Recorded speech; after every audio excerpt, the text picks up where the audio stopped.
Okay then, whoops. Might want to pick, there we go. What is going on here? Okay.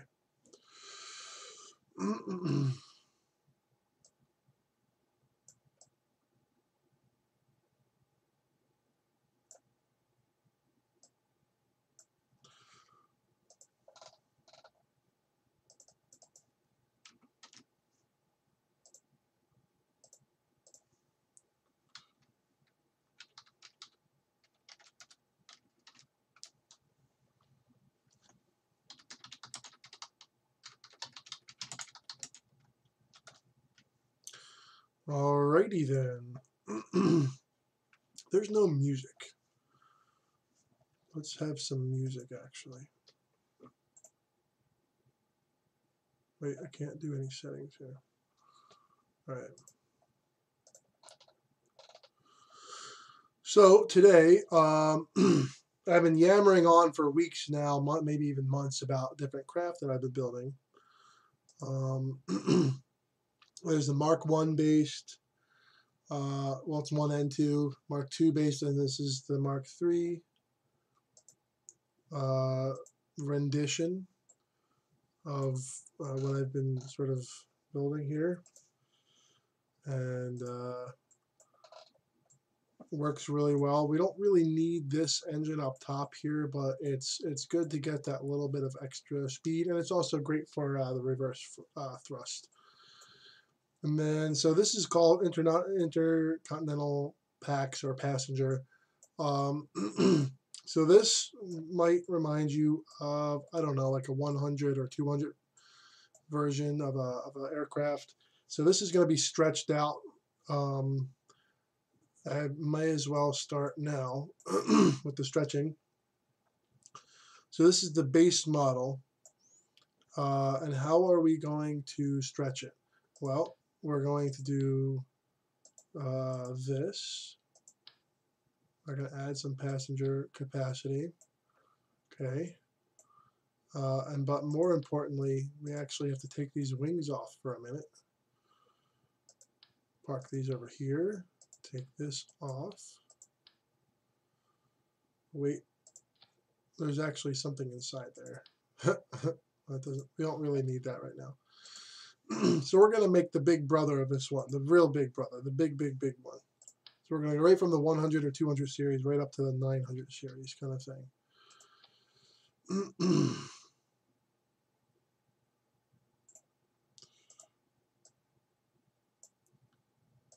Okay. We're going to come out here, and then we're going to grab this. All right, here we go.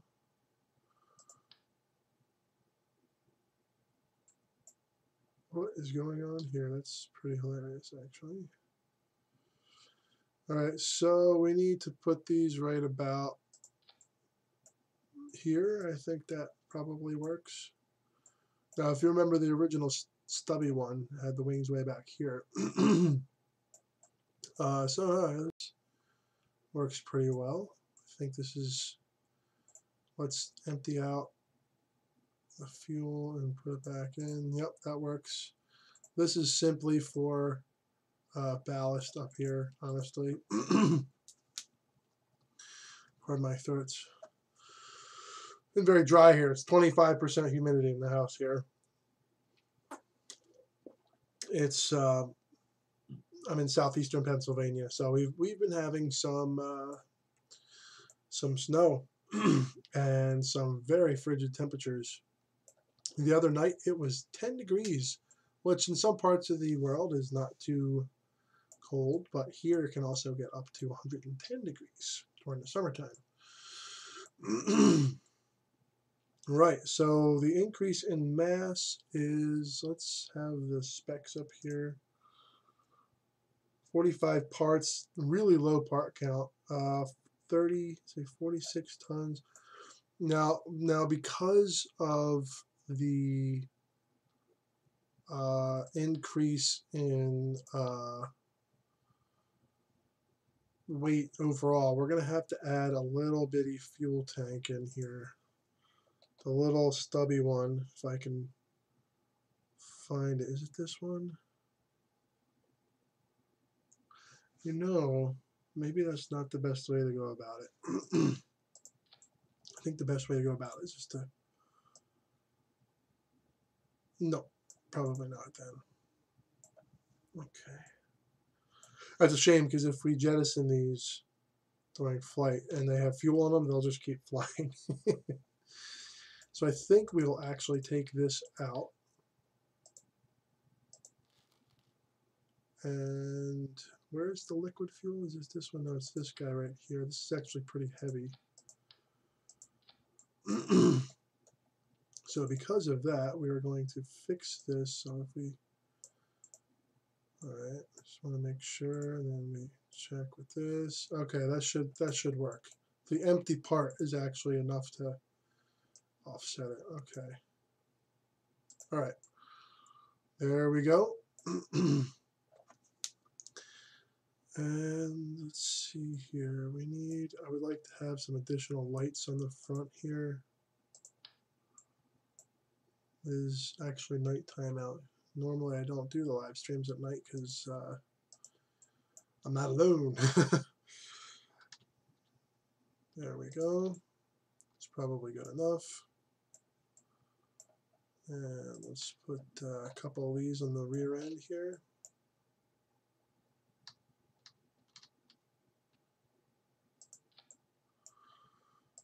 Do some quick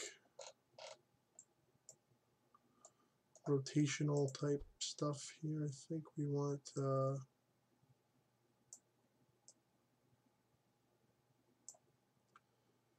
I think we want this. We want to rotate this slightly downwards.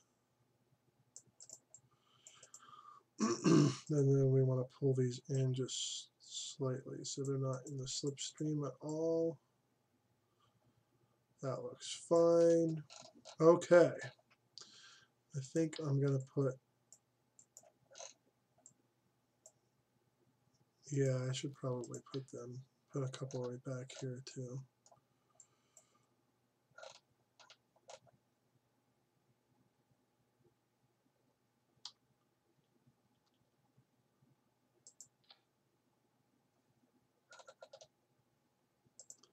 So we're going to rotate these back. Let's see where they're pointing. Yeah, they're out a little bit.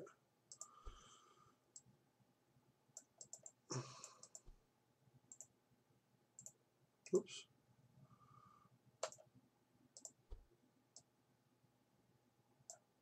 Should be a good indicator.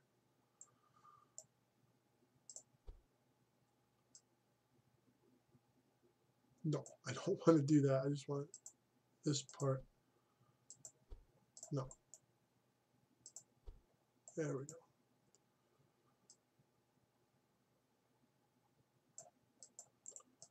That should work. Yep, it does. Okay, good, good, good. Now, that wing, I actually need to make sure that wing did not get put down too far there. Let's line up the bottom of the wheels. Yeah, it looks like it's okay.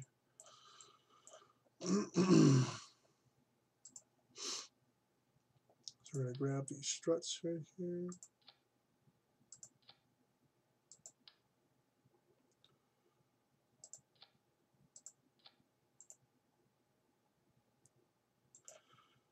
Okay.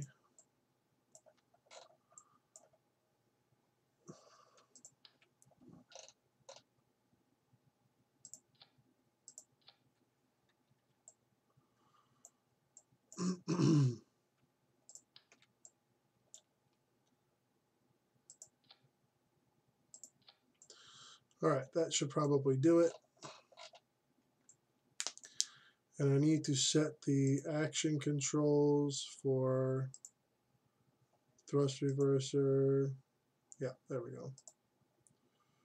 Toggle bay doors. Save that. see, what else do we need here? I think that's pretty much it. Now we need to put the probe inside of here, so we're going to grab one of these guys. And we need one of these. So we're going to grab this thing here and then just, there we go. I don't need this on it anymore. Nope. Other side.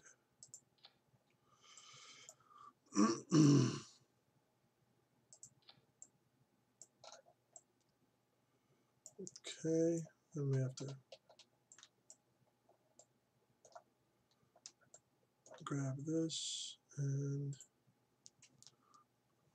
alright, so we actually have to go to, I think that should be part action 3. This should be cleared up, okay. So we're gonna grab that and decouple node. Okay. And we need little probe core. No, too small. There, and a battery. I'm going to pop an RTG on here, just regardless of the battery or not. Okay.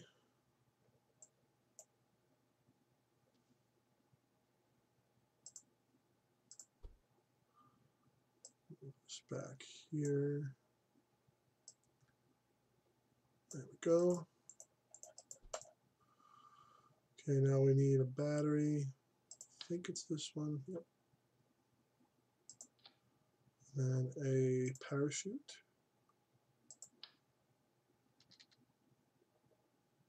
Nope. There we go.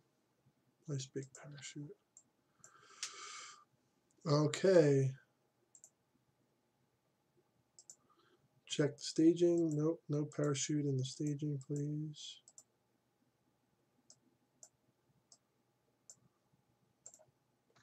Now, should probably turn rigid. Okay. Let's see if this is enough, huh? Probably forgot something, but I think we're okay. Launch.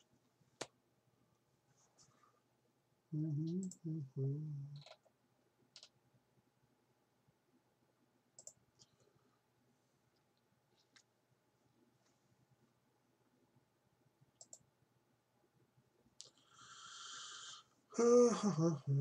for it to load up here. So the goal of this is to fly it out past the little islands and around, or at least around there. And okay, well, that's not going to work.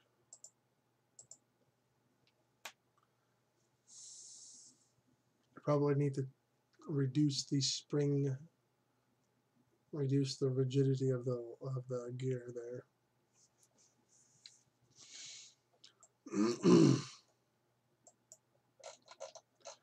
What is it now? 57 times 61. Damp spring strength, damper strength, brakes we want maxed out. Thank you very much.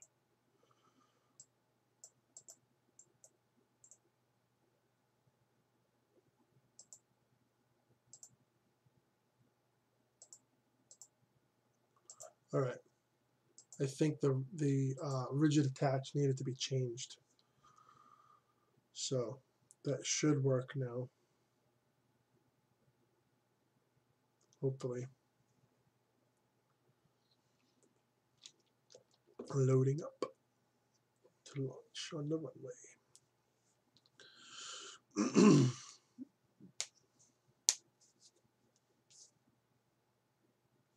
Oh, forgot about this.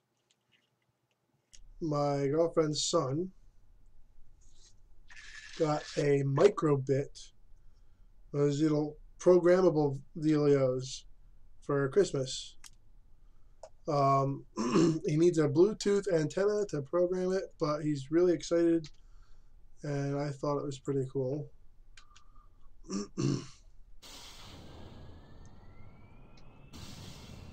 Okay, let's see what we can do here.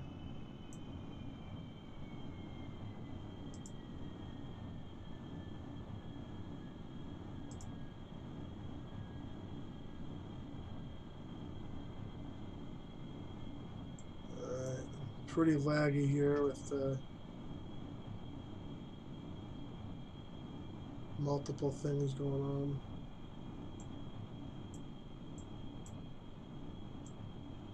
In theory, this should be able to get up off around 120 meters per second, maybe 130.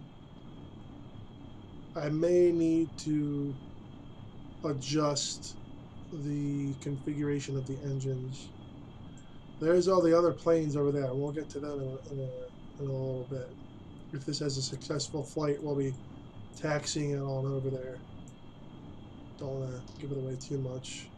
It's pretty neat. I actually have a parasol wing, sort of a parasol wing seaplane. Should be able to lift off. No, take off, rotate. No, yes, no. Nope. Center of mass is too far forward.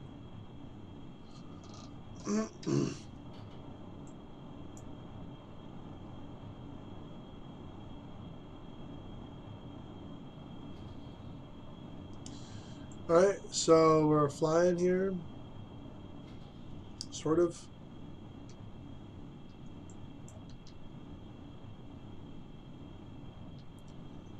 Level out. Let's turn some lights on here, huh?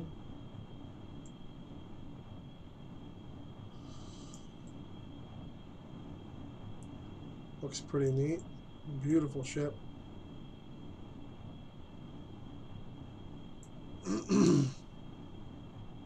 It handles this configuration of the wings and the stabilizers and all that. It does actually handle. These right here are for roll, so the roll isn't just twisting it from the aft, because if you put the roll near the back, the front can actually rotate in a circle. So I have it so the whole thing twists at the same time. So instead of doing it like that, it just makes it a lot more controllable. A lot more controllable. Okay. So it looks like this thing flies pretty well. I did forget one thing here. I had a bumper, so it just dropped right out. There's no bumper, so I might smack on the back of this, unfortunately. So let's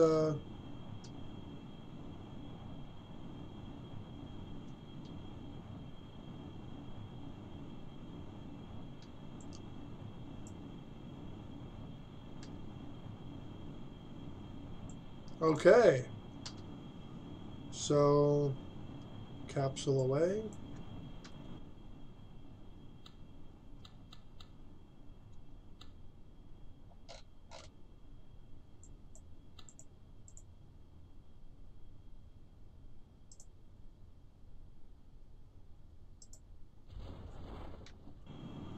Alright, so that thing's dropped back down there. Okay, so let's see how this thing handles.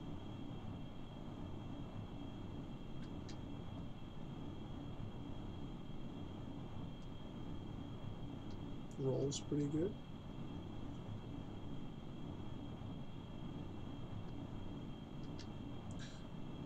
I'm gonna have to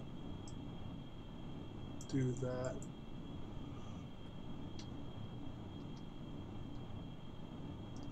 Turn it around here.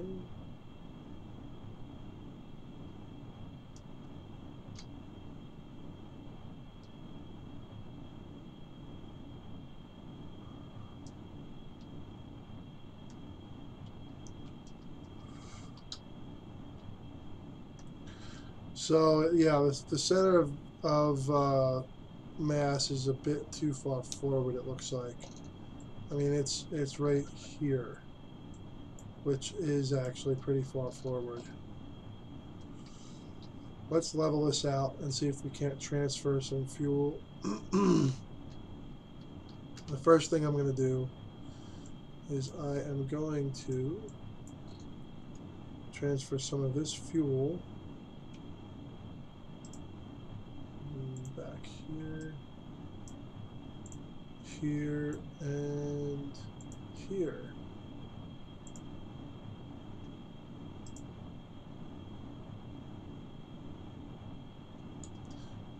That should help a bit.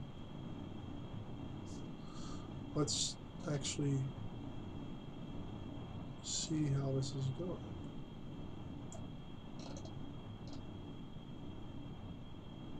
Slowly moving back. I want the center of mass to be near the leading edge of the wing.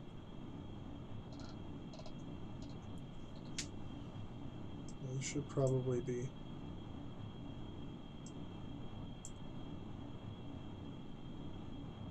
Running just because.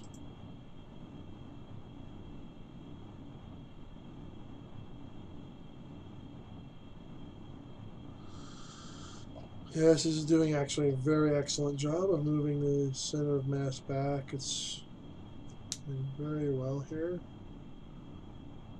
I'm not having to do any control inputs, which means that the overall design of the craft is a good one, I guess. Stable. The rest of this, I'm going to have to transfer back probably to... Oh, fuzzy stuff. It's like a lint collector here. Okay, so those are getting full.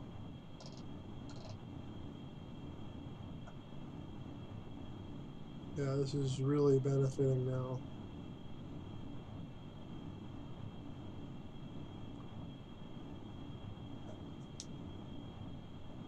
Okay, we're almost there. Okay, now we are going to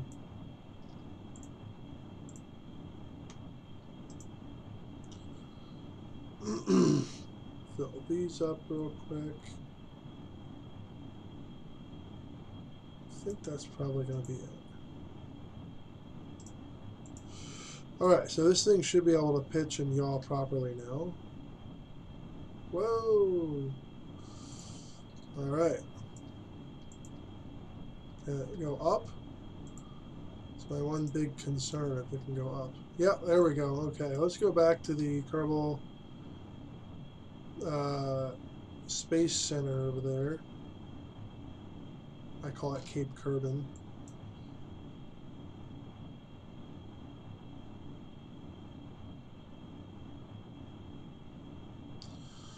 And a nice little loop here.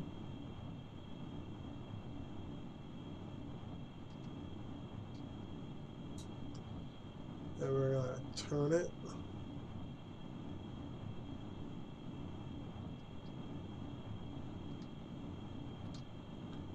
I'm going to keep rolling over this side a little bit, and then we're going to point the nose on over this away.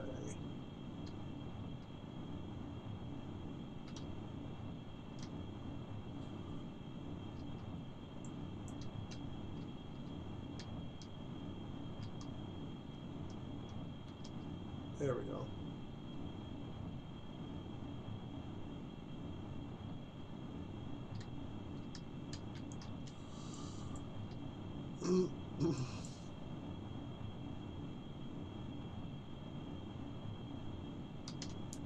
Perfect. Let's speed this up a little bit.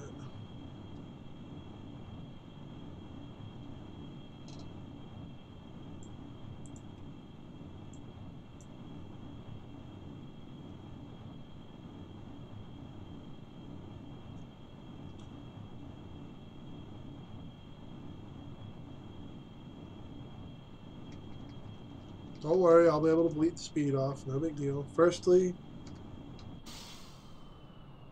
then we're gonna...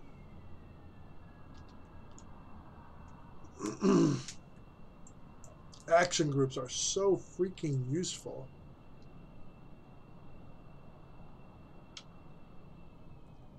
We're actually gonna...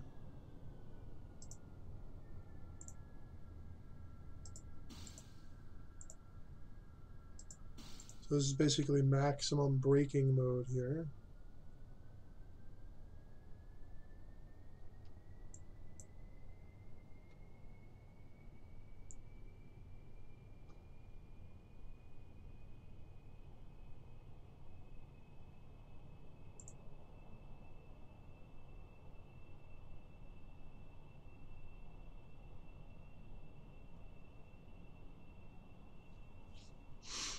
Okay.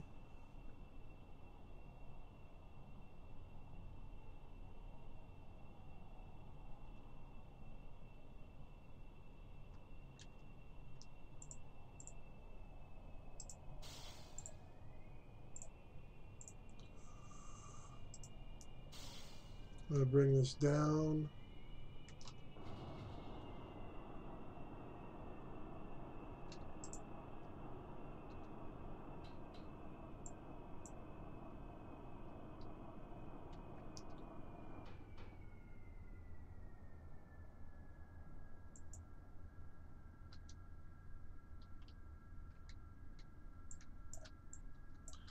Handles pretty well now. It's burned off a bunch of fuel.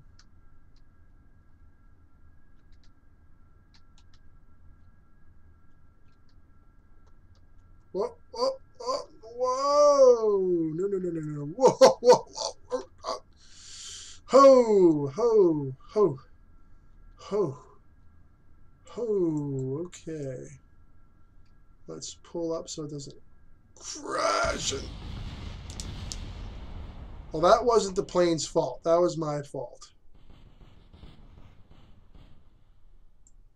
That was totally my fault. 100,000% my fault. Look at this debris everywhere. Oh. Well, that's not the fault of the plane, honestly. We're going to revert to launch. The plane is doing fine. We're going to keep the probe inside, and we're going to park it over by the hangar. We're going to take a little tour. We're going to take a tour of the lineup of my aircraft.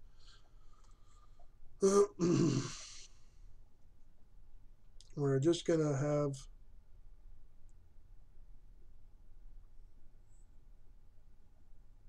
There we go. Much better. We're just going to have this one on for now.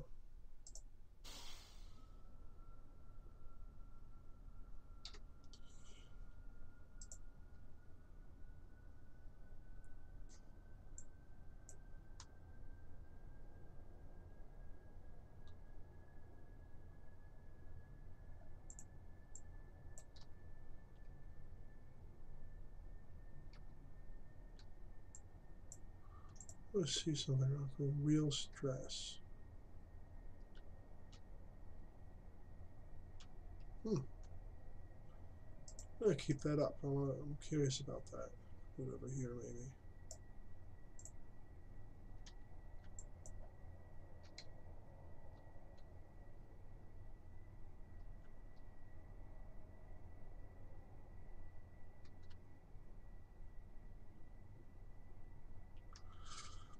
Some really hard cornering here.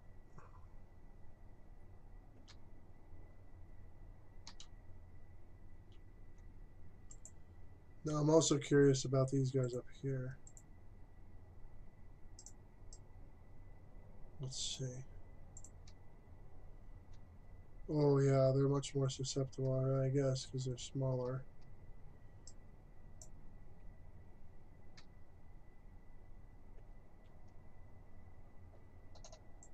Okay.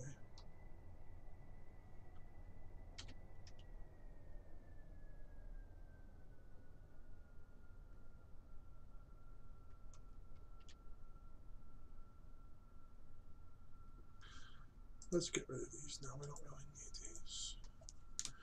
Now on touchdown, I do think that the wheel stress would go up quite significantly. These are pretty big wheels for this craft. Honestly, I think we could probably get away with maybe a pair of smaller ones on each side or something like that. They're also fairly close to the center of mass, the center line of mass, I should say. They're not way out here taking huge lateral forces. All right, let's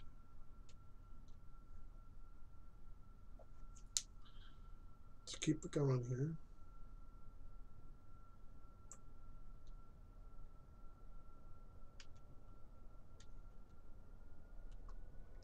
Hello, Conductor Cat. I'm not sure if you're watching.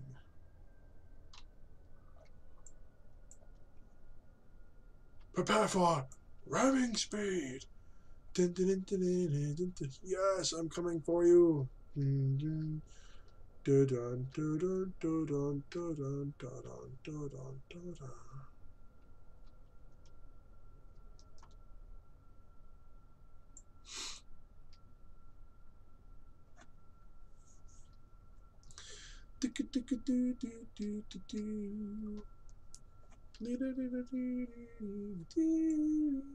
Maybe I should put the little winglets underneath there. These ones up here I could put underneath there just to make it aesthetically more balanced, something like that. I don't really know. And you can see them over there.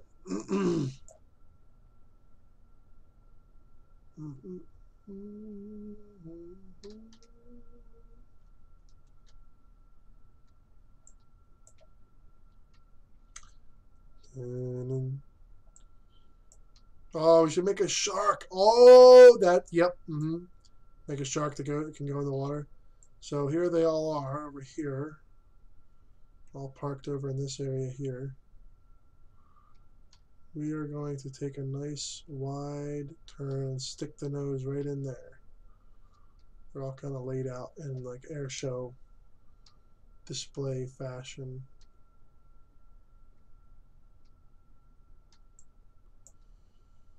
Right, we want to go right in there, right in this spot right here.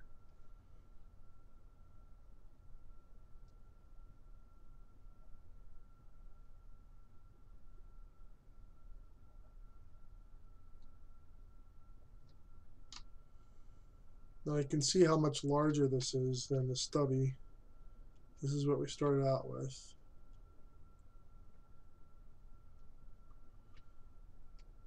Okay, let's hit the brakes. Brakes are permanently on now.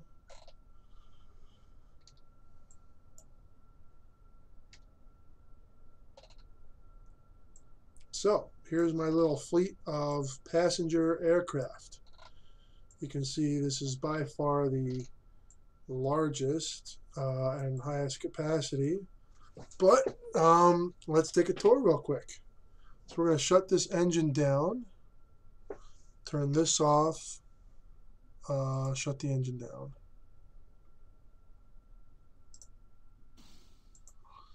Okay. So you can see, I mean, you really can see how much bigger this one is compared to this one. I mean, it's absolutely huge. It's probably about twice the size. Different engine configuration. I decided to get rid of the central engine on this one mid-flight because honestly, you don't really need it, especially after you drop the pod. Okay, so this one can carry up to, what is it, 32? What is it, 20? I forget. It's either 16 or I think it's 16 per pod here or something like that. I don't remember. So we're going to go over here to the next guy right here. I believe this was the very first one. Was this? Yes, this was the first one. So this is Sleek Packs. Okay, this is the very first one. It has overwing intakes. I know it doesn't make a huge amount of sense, but it has overwing intakes that are used to cool equipment and then used for the jet intake. This is probably used with a more sophisticated aircraft sort of situation where they have hangars and equipment that can service the engines that are higher up on the aircraft. And these are also high up on the aircraft to avoid any kind of have the engines breathing in anything on. It's really excellent for, I guess it would be for bush operations, operating in the Arctic or Antarctic, where there's a lot of stuff on the ground that can be ingested by the engines. So then there's this guy. This is SleekPax Mark II. So this one has a slightly different configuration. You can see that the engines and intakes are actually mounted underneath in this type of fashion here. Okay. And it's a pretty, it's a fairly, what is going, okay, a little bit of lag there. I actually like this little engine pod design. So this intake, the idea here is that this intake here actually drives an impeller at the front, and the impeller can drive your onboard systems, your hydraulics, your batteries, whatever you want to do. And that's in flight. So this actually has a little impeller in the front of it, and then the actual intake is through here, and then you have the expansion and low bypass type situation for this, and this is definitely good for hot and high sort of operations.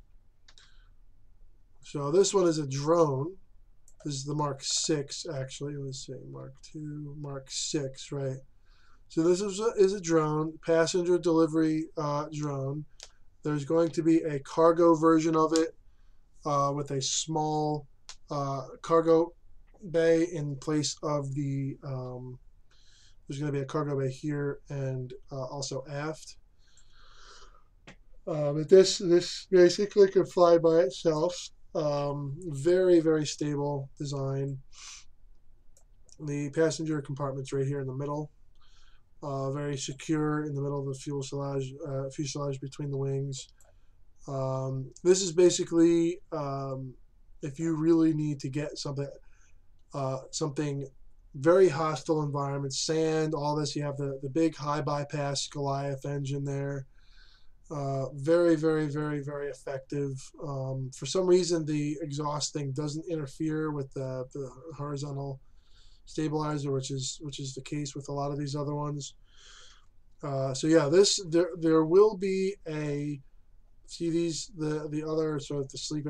There will be a version of these, but I wanted to sort of do a proof of concept first, and that's what this turned into. So then there's this guy.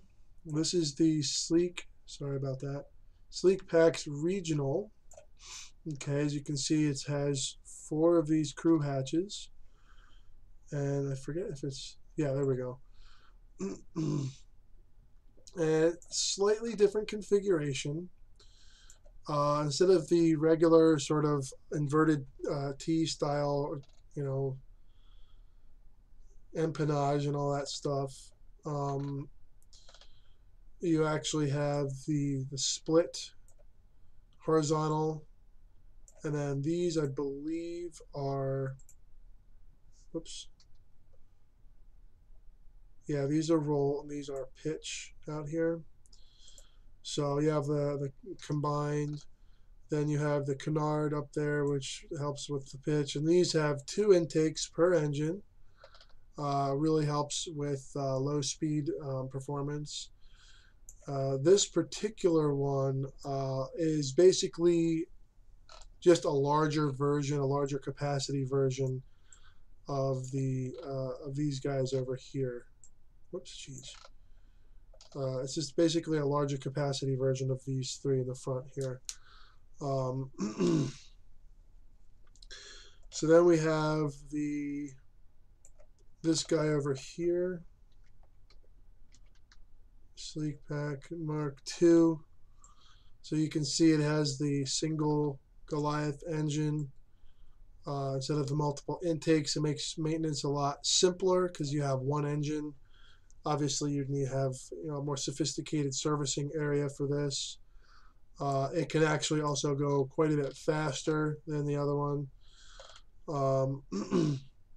The main benefit of this is simply it's the same package, but the engine configuration is slightly different. And the intakes, the intake and engine, they're all up and separated. So you could actually take this off and swap out the whole engine instead of having to deal with disassembling the entire intake and engine assembly on the back here. If you see on the other one, the where is it? There's down. Hold on, there we go. See how the intakes are actually on the engines kind of a bit there. But yeah, so that's the concept behind this one. You could also put parachutes here. You could put drop pods back here, whatever you want to do.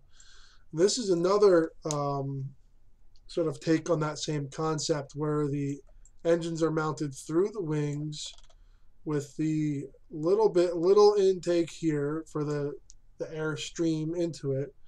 Okay, then you have the pre-cooler, which provides the majority of the intake air.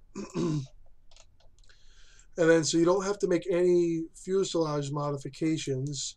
This basically makes the fuselage completely lighter. The mount points for the engines are moved out to the wings, so the wing root and all that stuff is slightly stronger, makes for better rough handling, rough terrain handling and stuff like that. And it's far easier to service these engines. You can just drop them out. So this would be like a Tupolev 124 or whatever, I think 154, I forgot what it's called. That's a tri-jet, but same concept applies. This is supposed to be a rugged workhorse, really super reliable.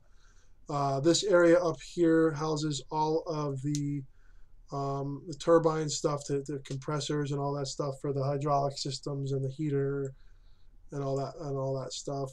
And it also holds the system for compressing the air in the cabins. Then we go over to this guy, which is related to these first. This is Sleekpak's Mark IV, actually. I don't remember what the Mark V was. Don't remember. But yeah, so this is a seaplane, and it does work. It works really well, actually.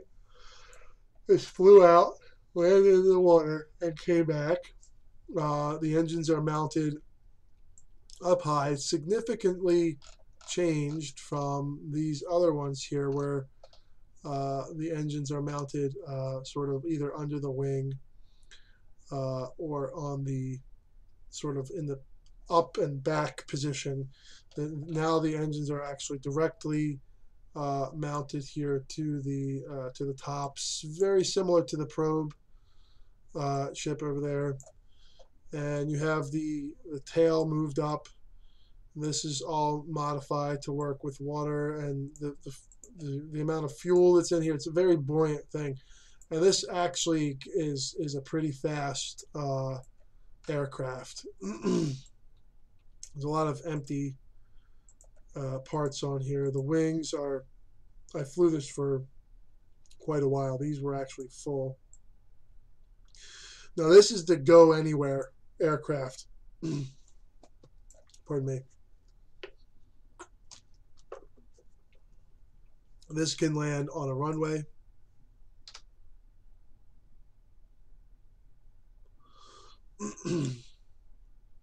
Or it can land on a river or a lake or wherever. It has pretty good takeoff handling characteristics. If you notice, it has the canard on the front just like the other ones. That is I also was contemplating putting my signature front, what are these called, control surface aeroplane FAT 455. I was considering putting these on the front here, that way it helps it get up off of the water, but it didn't need it. so I didn't bother with it. Just extra parts and so on and so forth. Then we come to the Intercontinental packs. This thing flies amazingly. It has the little pod inside. I'm not sure. I think I might have dropped this pod actually. Yeah, this pod. See, I have a little bumper. Give it a second. It's frozen up a little bit. Sorry. There's a little bumper there, and there's just enough room for the pod to move back and decouple and then drop. And it kind of bounces off this piece right there, and it comes right down. The other thing that this could be really useful for, if you reconfigured it slightly, you'd have to leave the passenger area there just for weight balance, but you could make this into an aerial refueling tanker or a water bomber for firefighting. So this particular configuration right here, very, very, very versatile. These could be changed out with two of the Weasleys, or these are the Panthers, or you could get the what the heck are those called? The other ones. Those are my favorite. The other kind.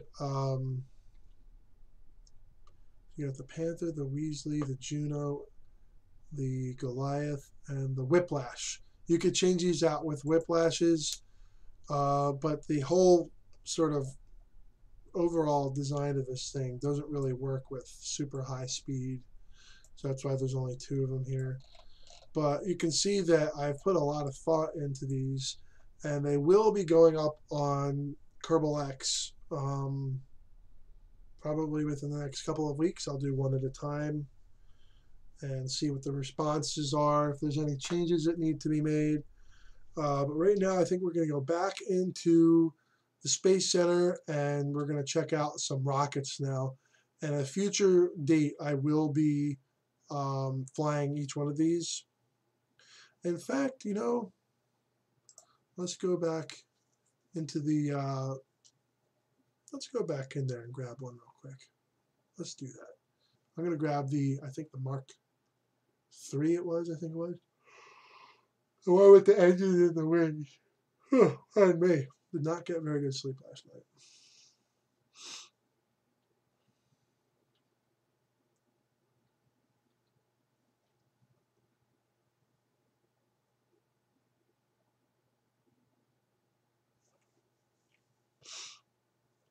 Yep, there they are. That's the whole fleet. Now, there's the little stubby one, and then there's the big sort of I should rename that, actually. It should be called Intercontinental Pax, like 900-900 or something like that. Just or 1000 even. Maybe the 1000 should be Whiplash powered. Yeah, something like that.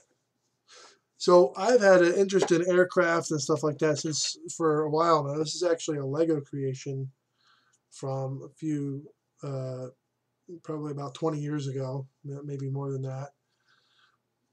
I thought it was very interesting how I was into aircraft design far before I really knew about aerodynamics and that kind of stuff.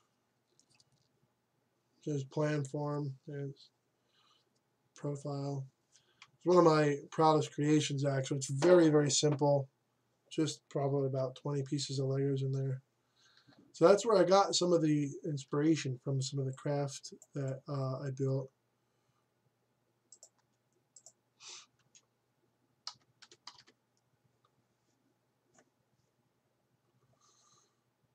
Okay, we're going to save that, but we have to make the bumper in here, actually. And to do that, I'm actually going to grab this. We need the structure. Where? I can't even see it. I think this is the right size. Yeah, I think so. Let's go down here. Oh, back here we go. Oh, we need two of them. Holy crap.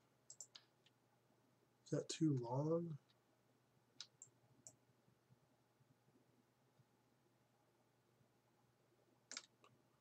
All right, I really need this to be.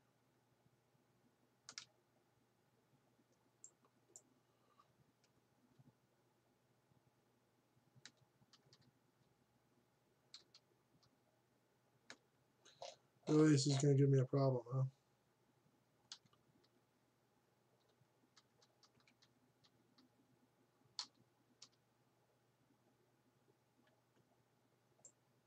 Can't even believe this is giving me such a problem. Anyway, now we can grab the, I think it's this one. There we go. I think it's that one. Oh, let's check this real quick, actually. Yep, that's the one. And if I put different cargoes in there, I can always adjust. So I'm going to save. And I think the other thing I'm going to do here is I'm going to reduce this. I'm going to actually empty this out. And yeah, that's right. I need to adjust where the wings and stuff are. Okay, I need to make sure I'm really careful with this.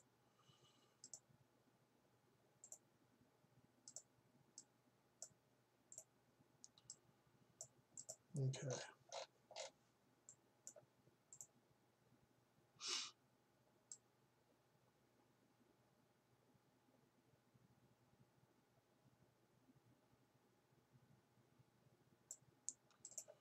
All right.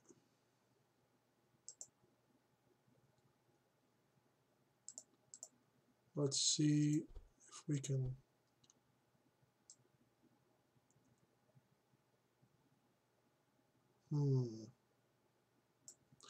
Oh, I know what I can do.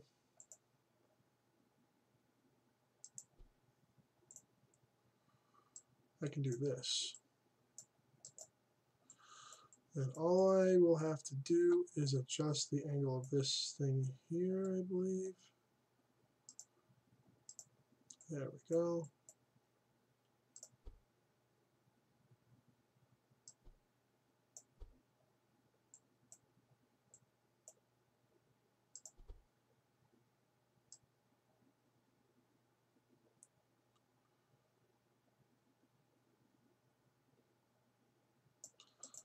Fine by me. Then we can move this forward again.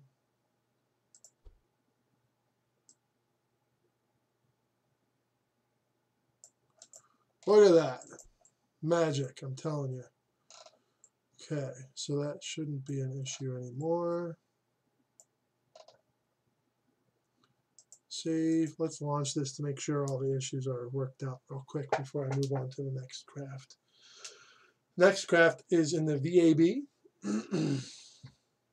And it is a multi-purpose goofy toy that can get something into orbit, or you can do heat and aerodynamic stress tests. It's basically like a multi-function launch vehicle slash testing rocket type thing. I don't even know the terminology to use, honestly. Let's see. Does it break? Nope. I think we're gonna have a lot easier time lifting off of this thing, I'll tell you that much.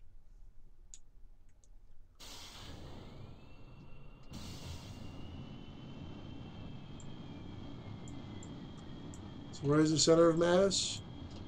Right here, where it should be.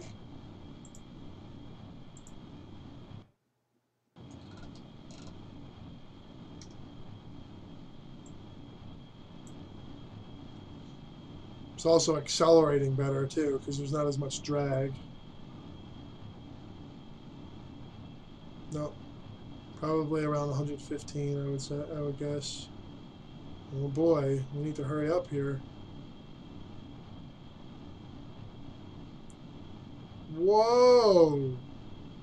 Oh man! No, no, no, no. Pulled up a little bit too hard there.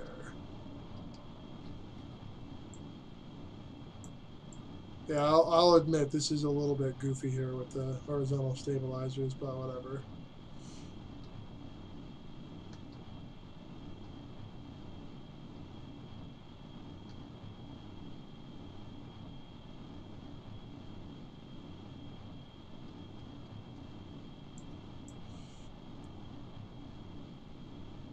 Oh boy. Oh boy. No. How about we open this up to some fuel usage here, huh? There we go.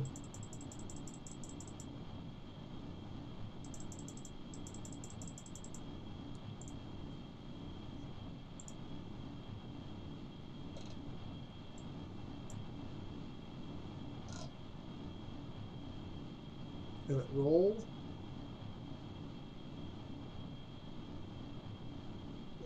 Yep.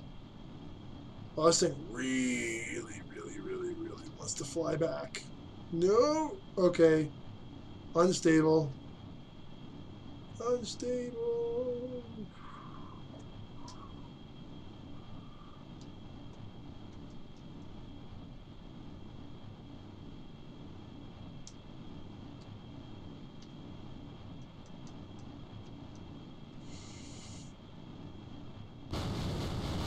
Nope. Doesn't work. Well, let's go back to the drawing board here.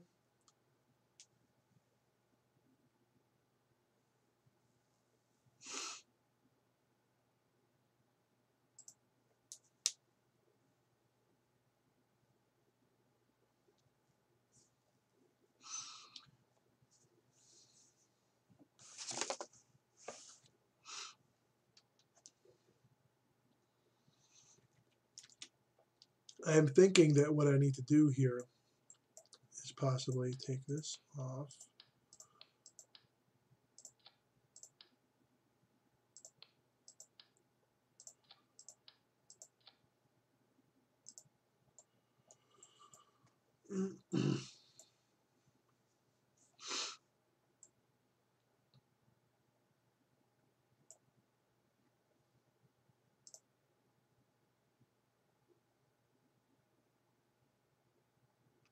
Nope.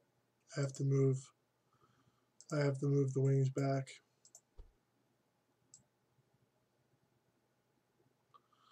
And actually, I'm going to move them back as far as I can, so the horizontal stabilizers are as back as far as they really should be. They should be right about here, actually. So this, I don't even need that.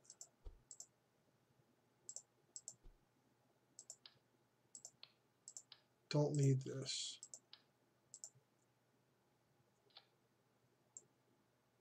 Problem solved. Well, I will add some length to it. I mean, it's supposed to be the 900. So maybe I'll add another passenger compartment to it or something like that. No, apparently not.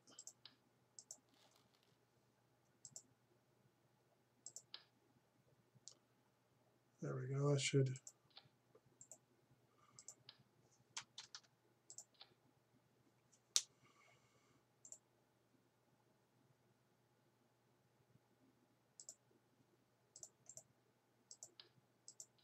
All right.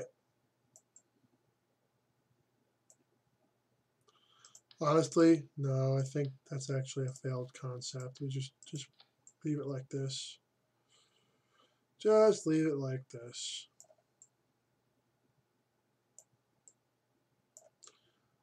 Okay, so these are actually facing slightly outward. Yeah, they are. Let's see here.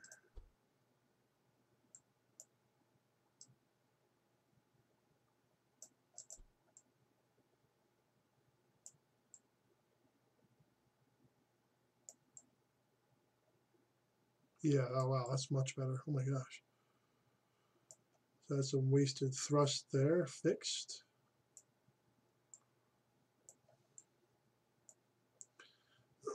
Oh, pardon me. Then we got these guys here that I want to put on.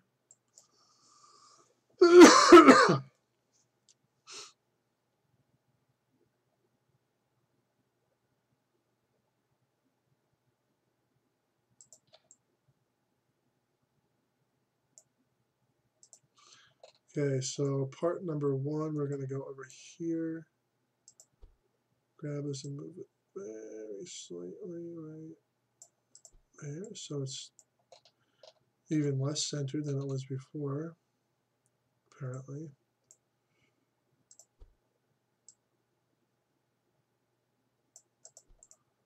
Okay, now we move it back.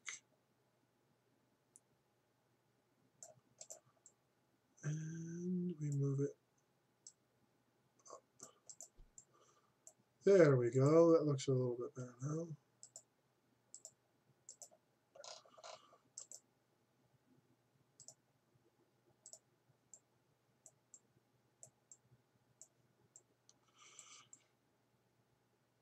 Or maybe it doesn't.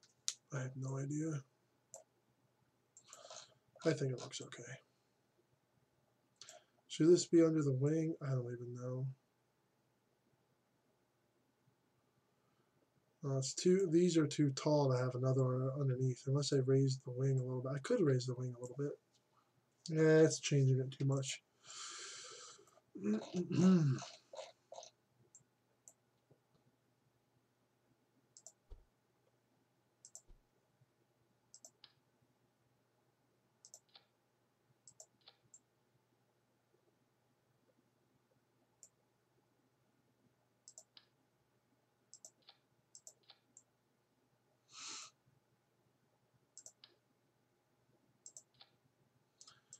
Okay, and then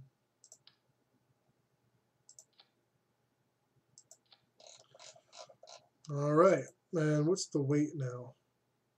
63 tons. Okay, that's a bit better, I think. So let's save all this stuff and see how it flies.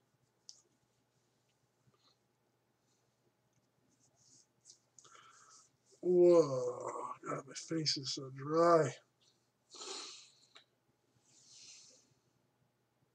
have to take another shower or something. Not even in the water, just let the steam soak in or something.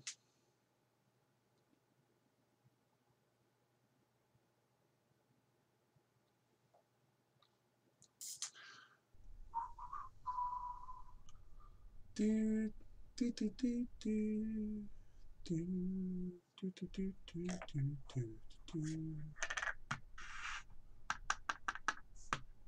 All right, there's a break. Nope, does not break.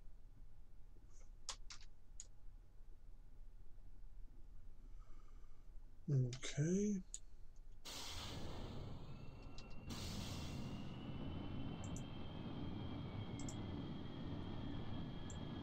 I do actually like the lights on the back here. That's actually pretty cool.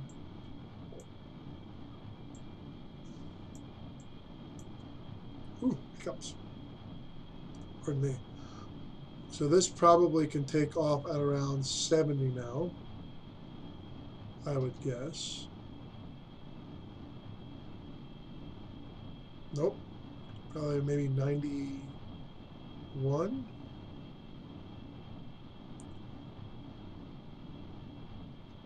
Whoa! Holy crap. Holy crap. Ho! What is going on here? Oh, I forgot something.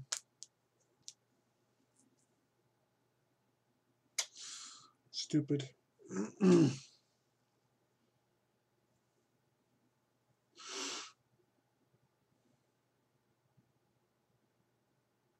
Do, do, do, do, do, do. Okay, so we see where the... Yeah, I kind of forgot to take this out. I don't mind doing that, but... Okay, that seems better. And how much now? Only 57 tons. You know what? I think I'm just going to X this out too. It's not worth the weight. Not worth the weight. 50 something tons now. All I have to do is adjust this bit and bob on the front here, and we should be able to adjust that pretty well.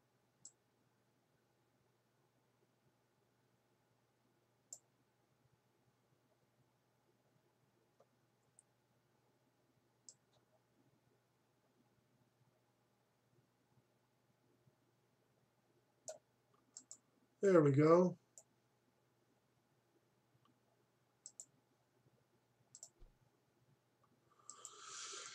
Yeah, so it lost a bunch of weight too. It went from what, 67, 65 tons. So it lost 15, almost 20 tons. Whoa, okay.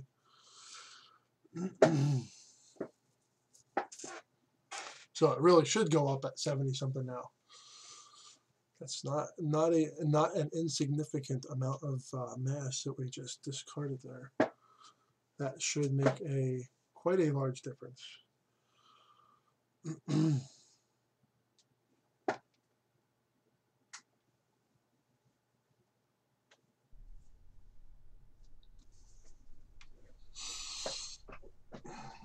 All right, let's see what happens. Okay. Resources panel. Okay, here we go.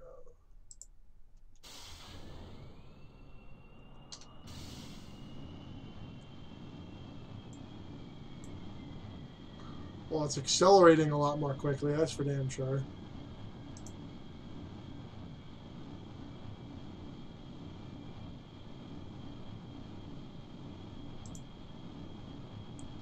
Let's see if we can get off the ground right now.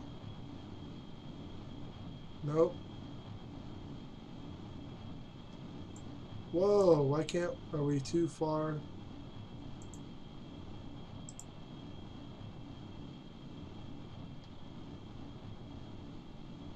Ooh! A little too hard, a little too hard.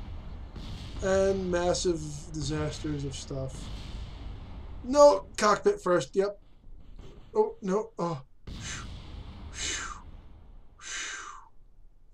Okay. Doesn't matter if it's still intact. Everyone on board of that would have died. Oh man, why is it so freaking difficult?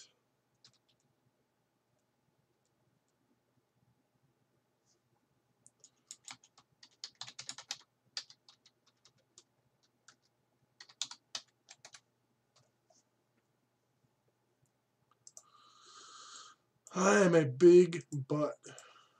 I'm telling you, I'm a big butt. I can't figure this crap out.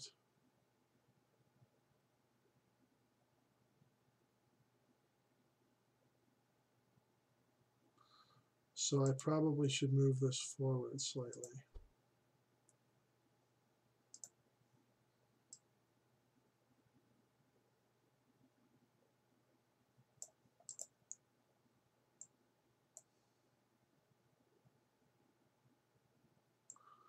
And also ditch the fuel in here.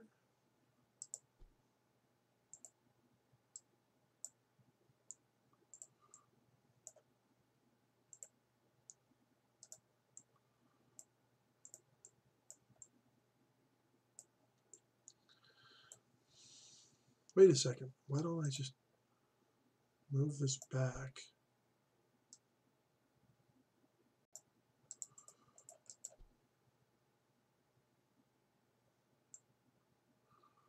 Okay, I'm gonna have to adjust the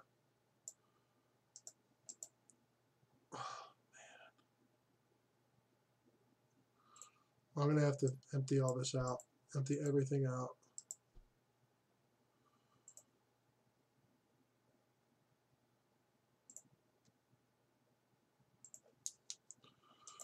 So that is the problem. That's the problem. The center of mass is right there.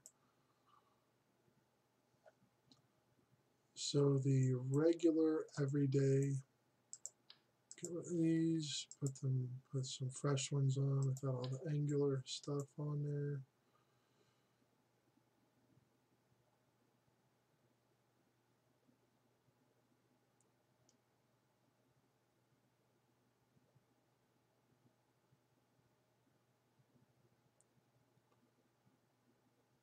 Okay, okay.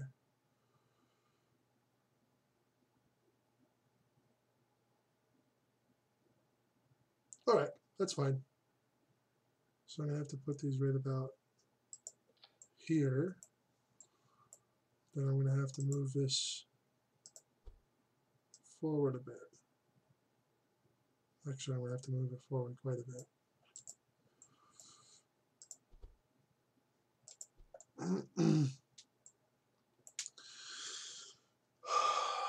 Wow, this is an issue. The landing gear needs to be fairly close to the center of mass, the rear of the main gears, to lift up, for the nose to lift up. So I think what that means is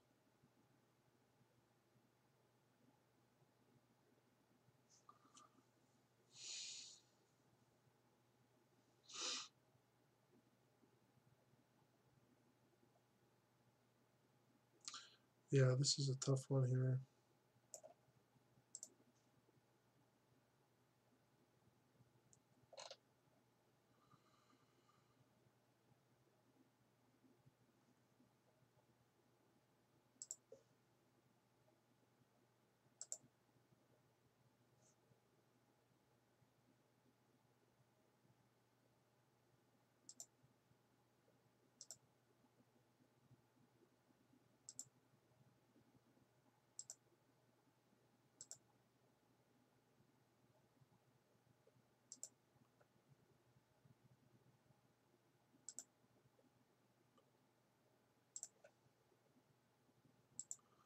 Pardon me.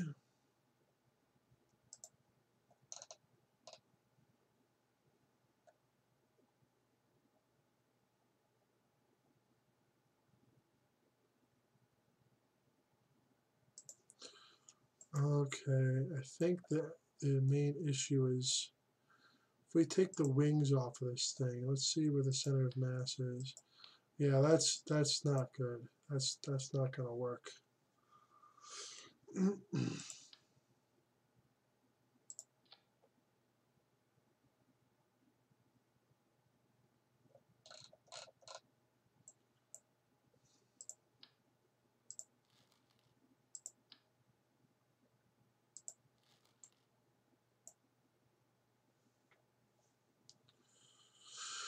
Well, there is definitely one thing I can do here. I can pop these back on here.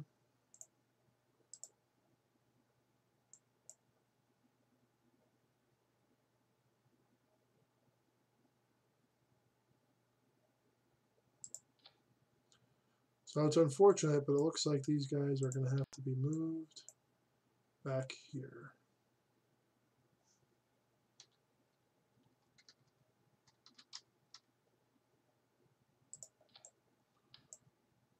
Oops.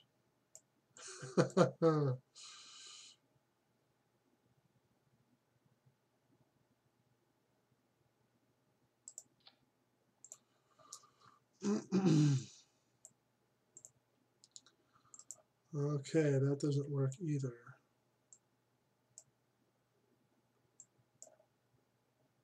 I guess we're going to have to do this. Okay, that brings it up properly. Okay. Okay. But the center of mass is still too freaking. Well, we're going to have to just move this. We're going to have to move the wings.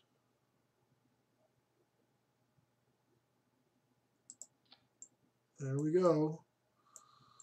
Not nearly as cool as the other configuration, I'll tell you that much right now.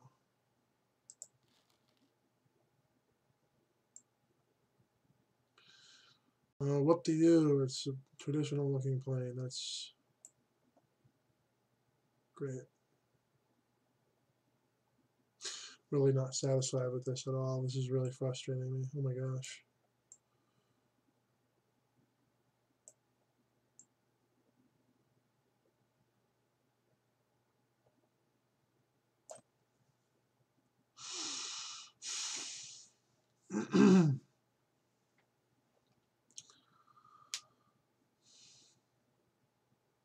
Well, I can do one thing about it.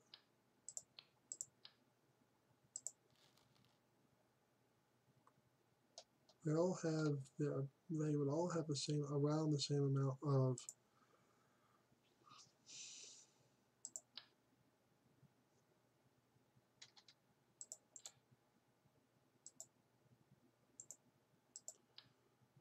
Would that fix it? I think it might.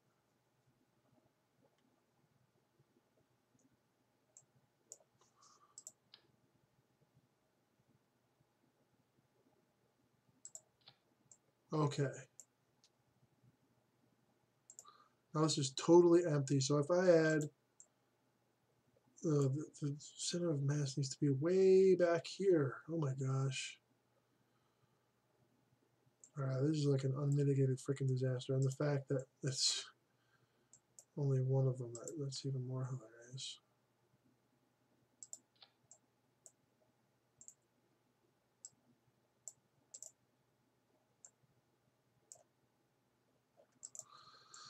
Okay, so let's fill this up with, no, let's not have fuel in here at all, actually, only in the wings. Okay.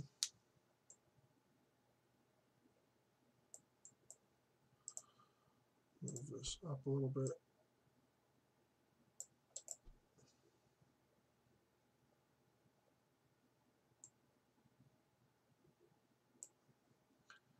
Reattach these little roll thingy-mabobs up the front here.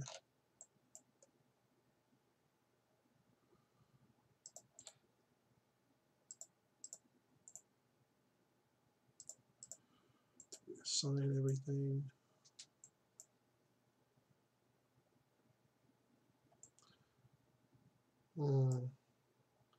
I just don't understand. These must be super heavy. Let's see how much they actually, what the mass is. 6.5 tons. And the fuel tank that I'm using back there, 14 something tons. And how much is the cockpit? 3 and 6, 7, 8, 9. That's really odd. I don't know why it's the center of mass is so far back, so far forward. I mean,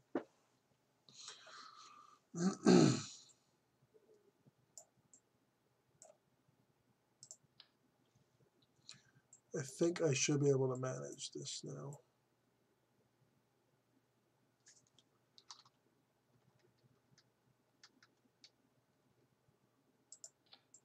Yeah, that should be far back enough now. All right, let's get these repositioned.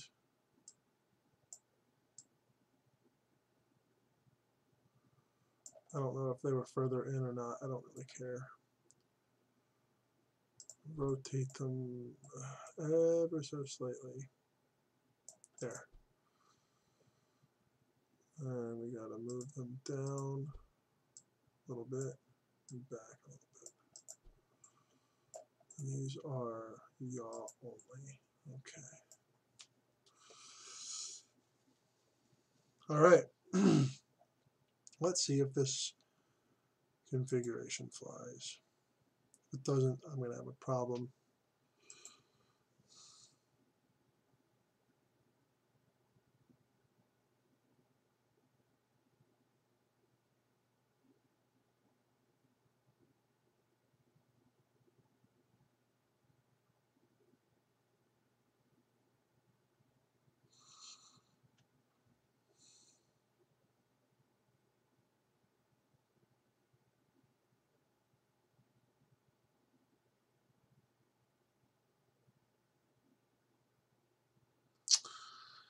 Yeah, I might have to abandon this concept if it doesn't work, which is really frustrating and unfortunate.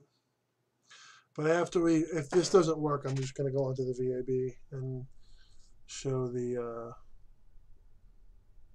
okay, does it fall apart? Nope, does not fall apart. Let's see what the ship stats are really quick here. 44 something tons. Whoa, that's way less than it was before. All right.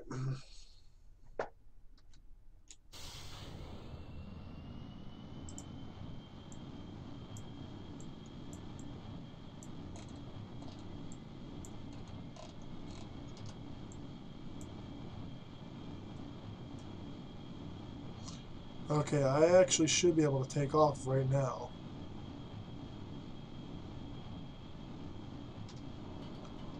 Whoa, it's working. That lifts off pretty sweetly there.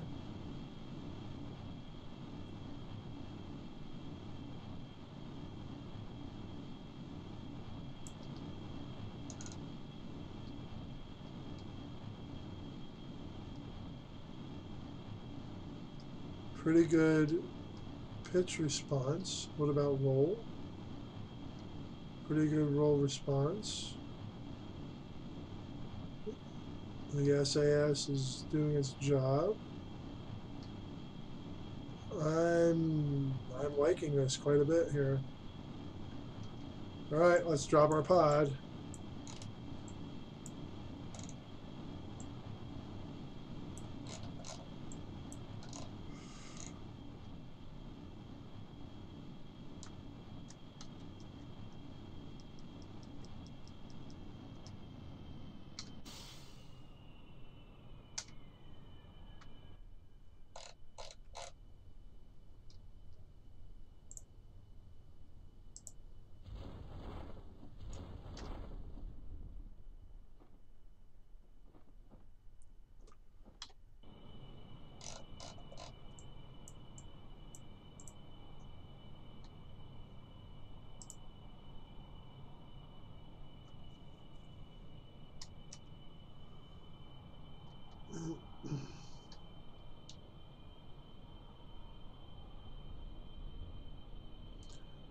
Whoa, that's really good turning. Oh my god. No, no, no, no.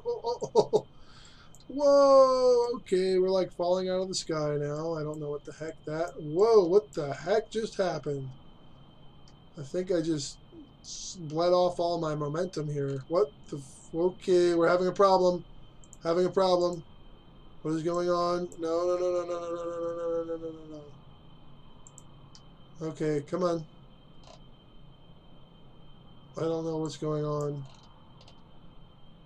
I'm not sure what's happening. I don't know why this is doing this.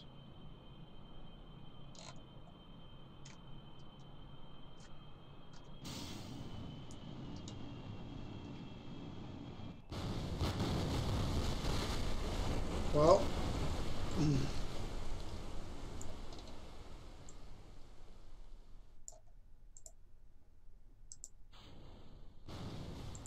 that's pretty funny. Whee! Whee!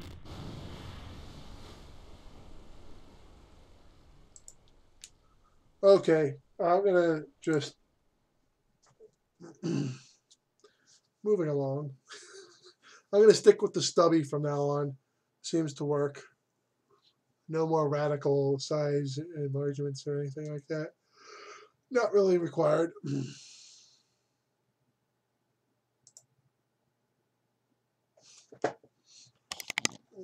All right, let me sit up here.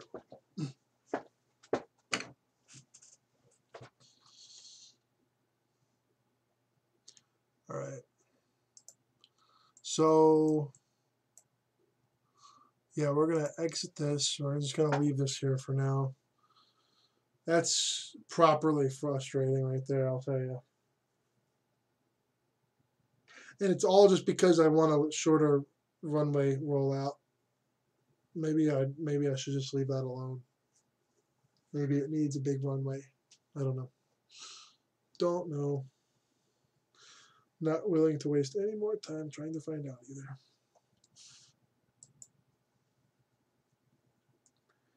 So let's see here. Go into the VAB.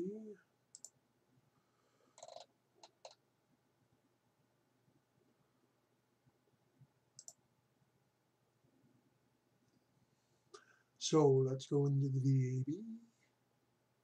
This is lagging a lot because there's all those little craft parked outside. I should probably recover those so the frame rate goes back up and whatnot. It's a little bit frustrating sometimes. There we go. Okay, there we are. We're cooking with gas now. I'd rather cook with wood, actually. It's more stable.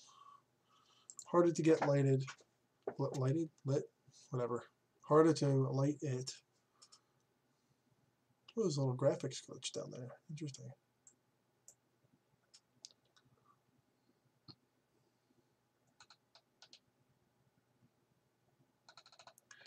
What did I even call this thing? Oh man.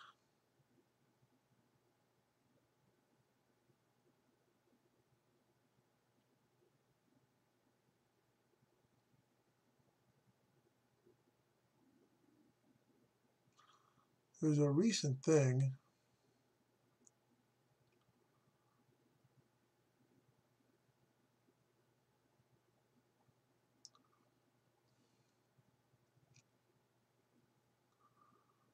Oh, you gotta be kidding me. Where is this?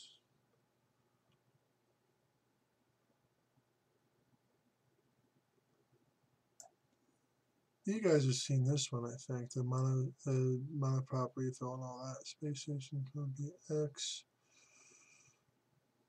That is, yeah, that's a big one.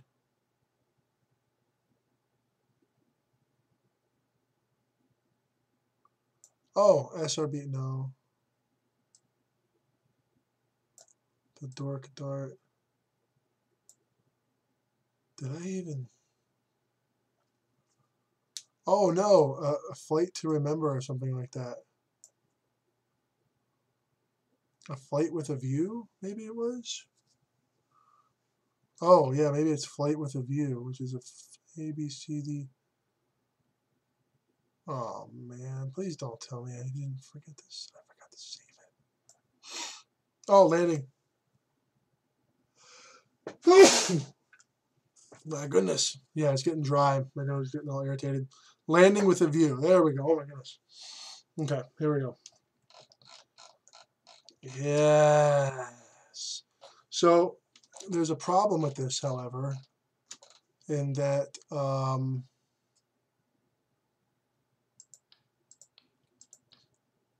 oops.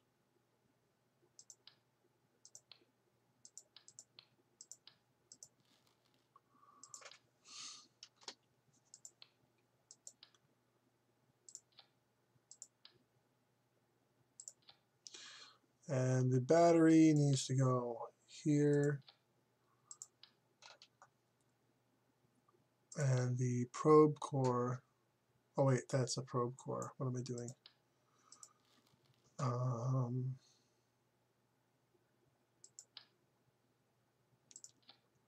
Oh, cute, isn't it?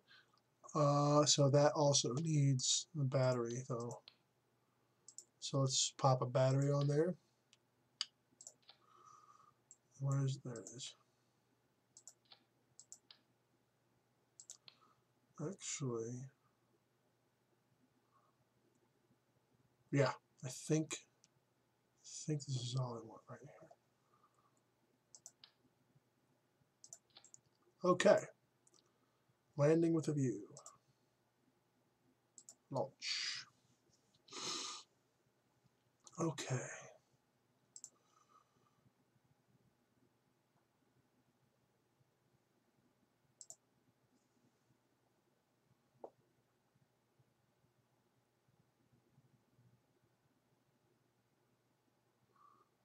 Looked like there was some sort of error. I'm back now, though.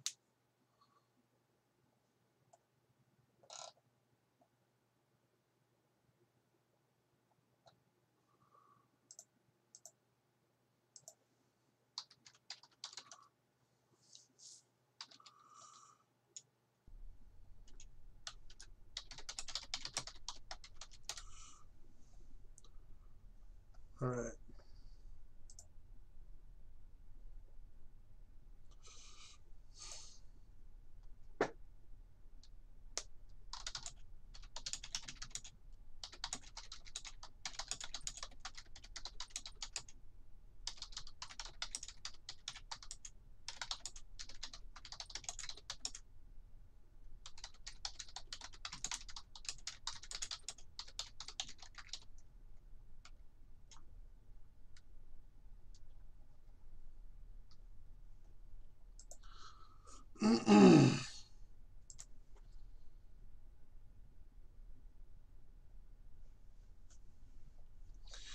So we're going to launch.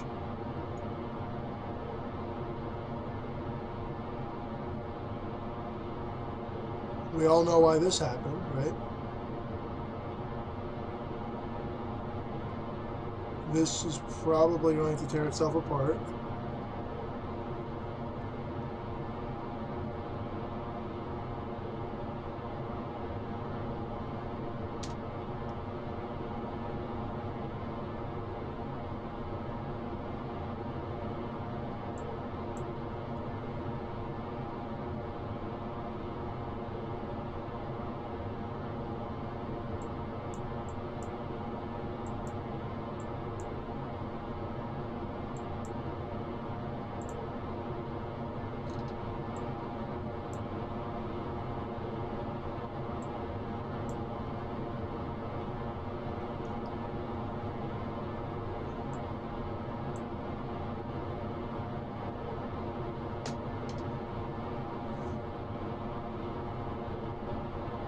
Woohoo! Woo! Woo! Oh, it's gonna lose its little hat. Careful.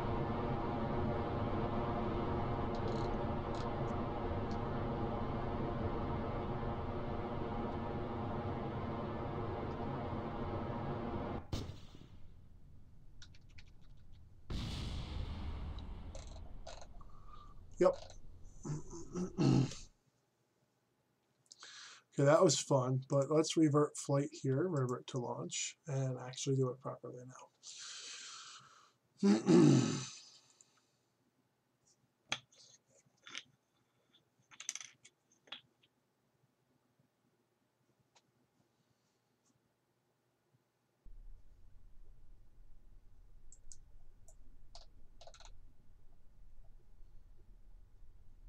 Landing with a view. Aim. Oops. So the main issue is I need to set this to control from here. There we go.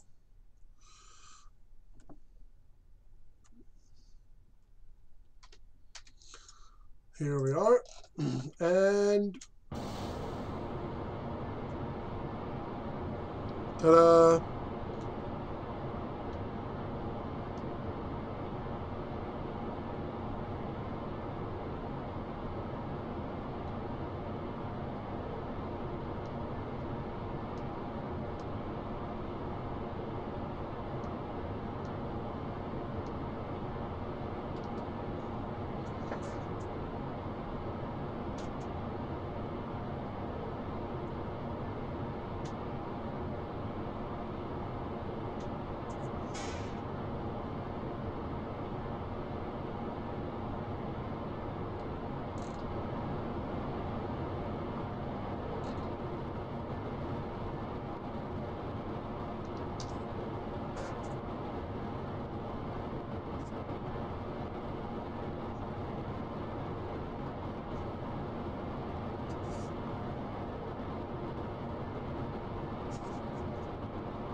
Okay, so this heat shield is not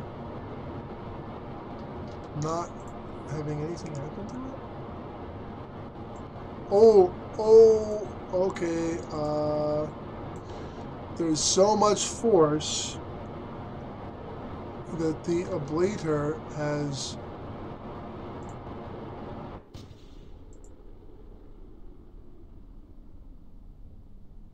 come through. Okay. So we're gonna do this. Okay. We're going to jettison the heat shield. Jettison the heat shield. Shake them off. And we're gonna get ready for parachute deploy.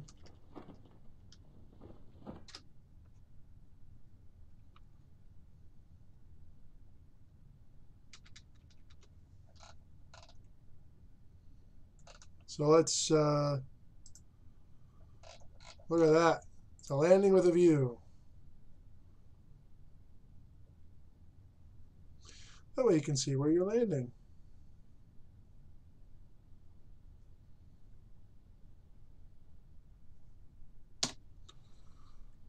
I didn't lie, did I? It's a landing with a view.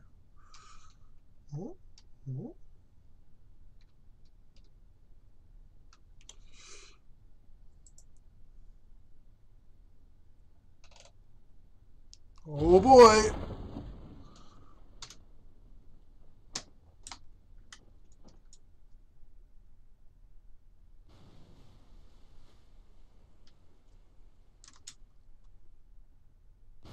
Ooh. Oh no. Oh no. Goodbye, whoever that was. Oh man, that's hilarious. Okay. Well, since we have a probe core, we can actually flip this around. We can actually rotate this a bit too.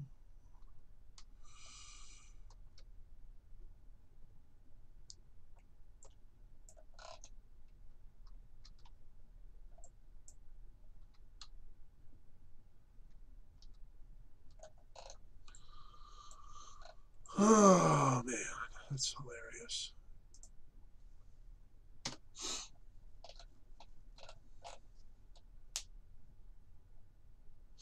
Let's fast forward.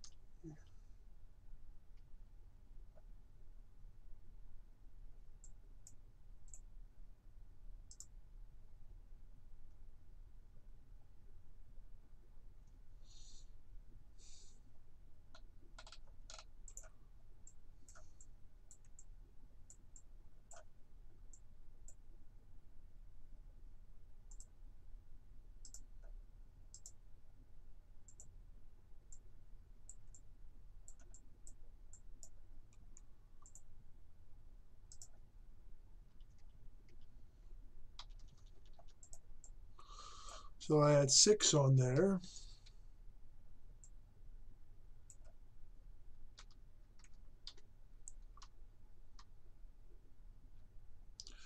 See if we can't rotate this thing.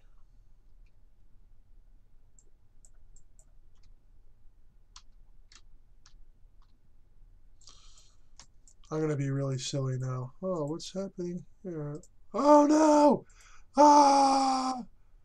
And then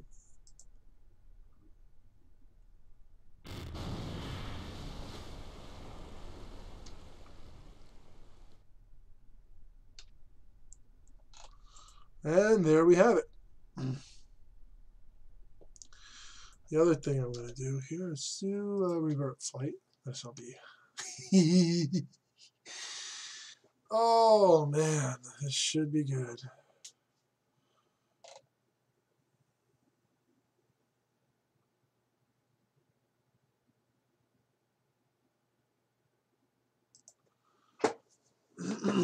Revert to V80.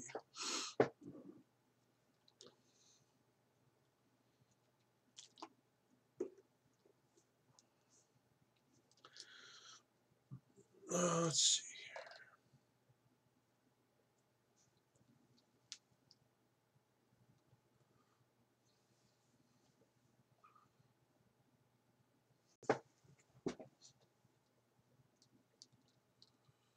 There we go.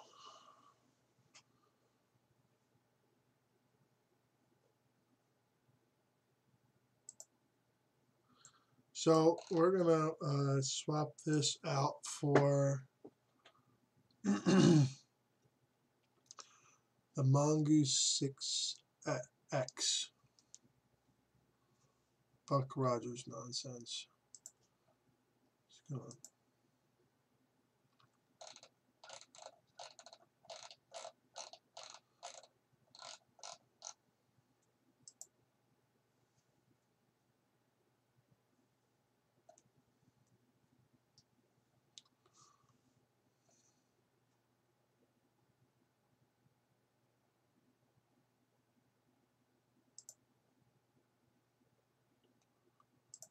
Wait a second.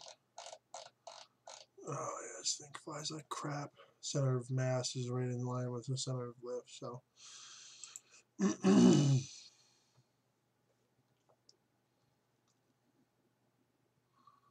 Let us see here.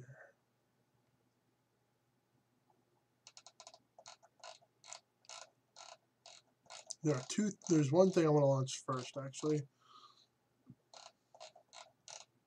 If I can find it. I'm not looking, it's not looking like it's on here.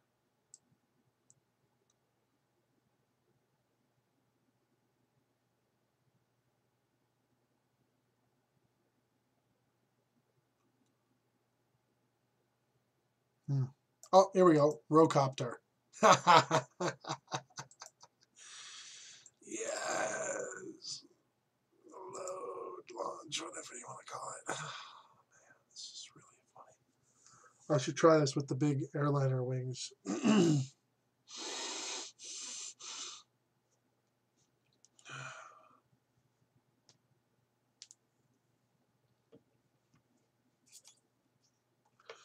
Do do do do do do do do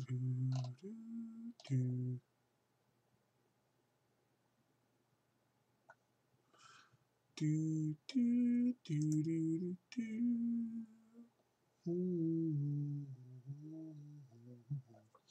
All right.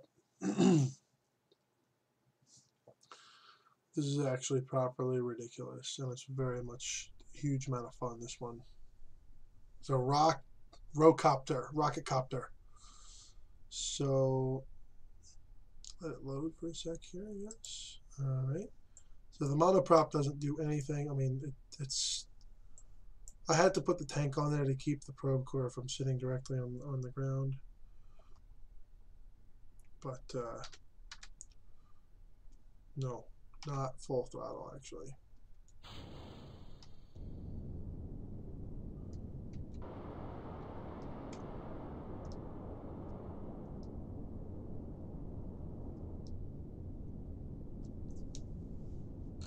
It's very pretty too. The exhaust.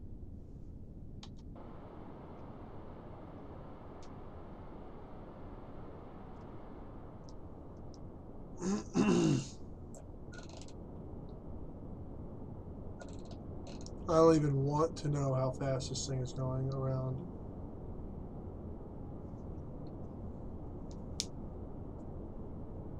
Look, the outside, the rockets are going one way, and the middle is going the other way. Oh my god, that's hilarious.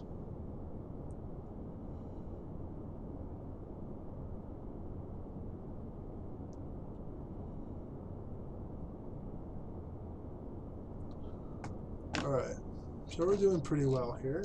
Let's just keep it going.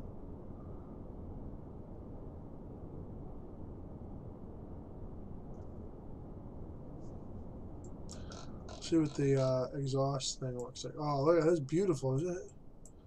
It's like this beautiful, spiraling, graceful trail of insanity. Alright, we're going to up the throttle now.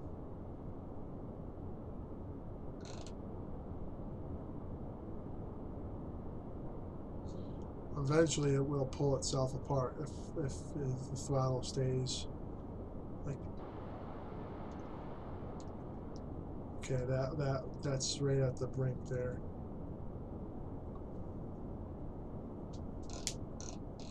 There we go. Look at that. Beautiful. Pretty stable too. Only shifted a little bit.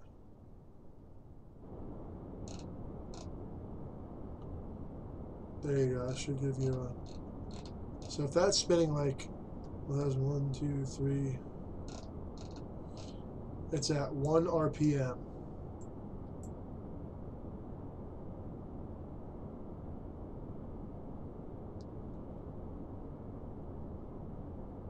No, sorry, 60 RPM.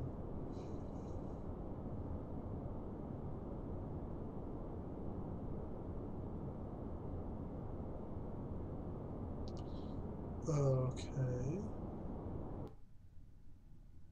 We're almost, we're out of fuel now.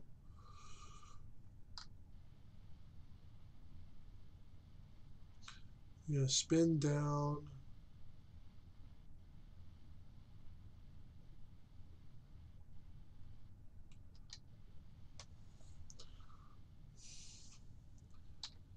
And you know it, it's gonna start going the other way.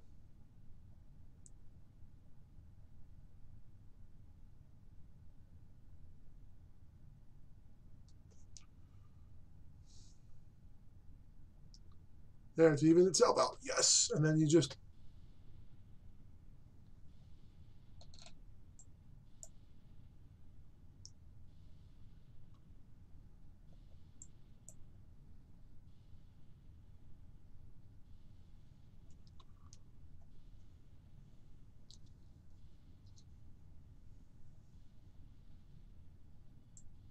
This is like perfect. Oh my God, I've never been able to... Oh! It's always like flopped all over the place before. Oh my gosh, this is so cool. Whew.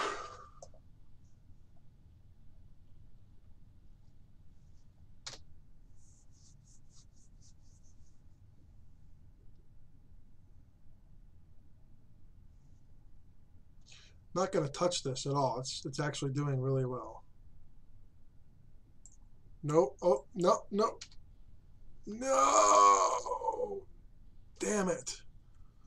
It inverted. I can't invert. I can't land that way. Here we go. Come on. There we go.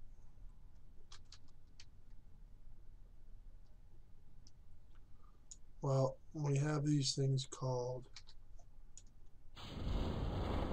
parachutes.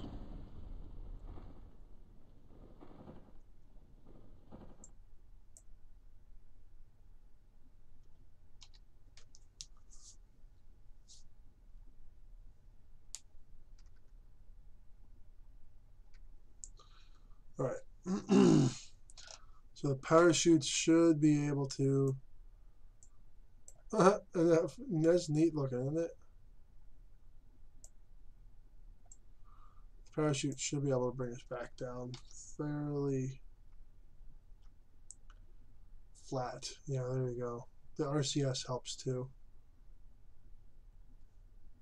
There's too many different ways that can be controlled. Too many different planes of control. I'm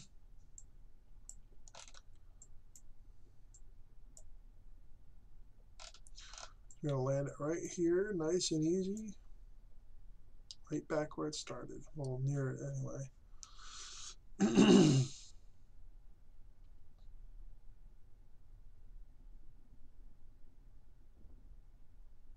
There we go. Look at that.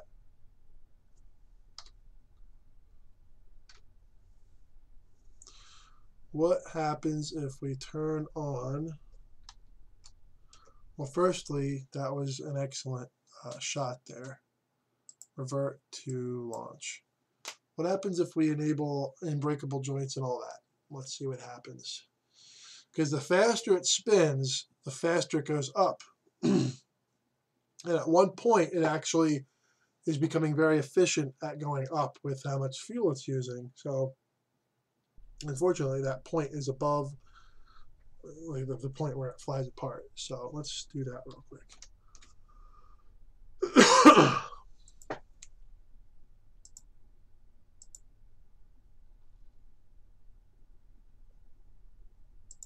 Okay.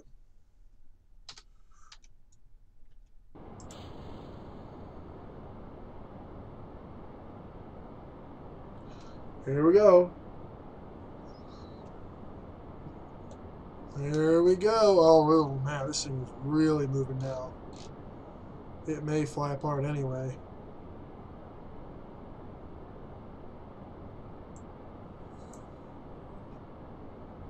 This thing really wants to come apart right now.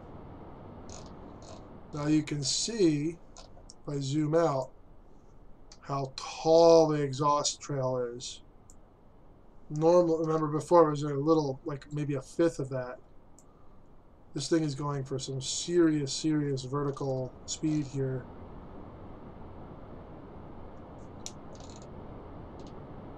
Look at that.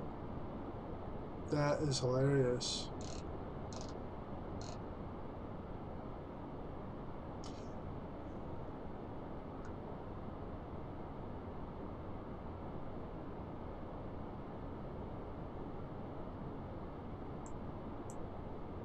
Yeah, wow, we're really high up now.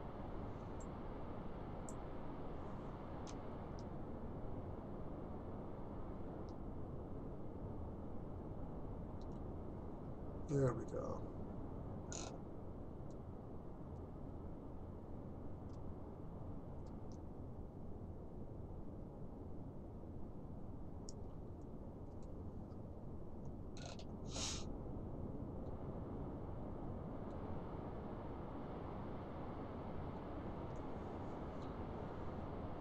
This is much, much, much higher than it went before.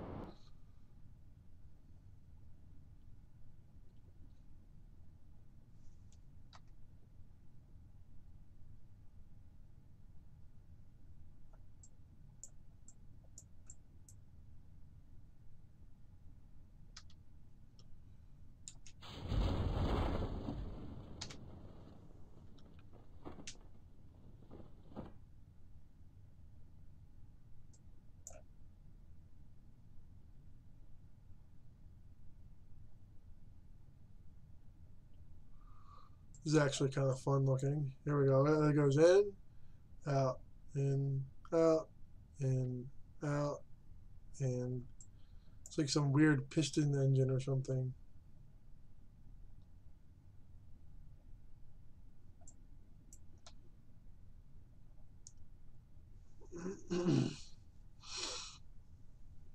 So anyway, let's.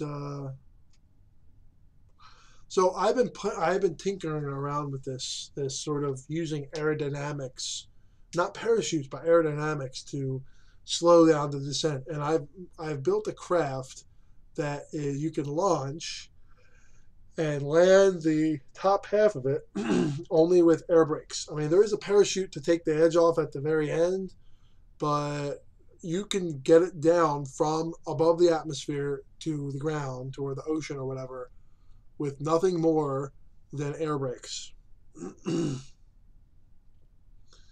So many people are like, oh, heat shields, parachutes, blah, blah, blah, blah, blah. No, you don't. Air brakes. They have such drag compared to the size of the part. It's not even funny. Looks like it's punching something. Pew, pew, pew, pew, pew, pew, pew, pew, pew.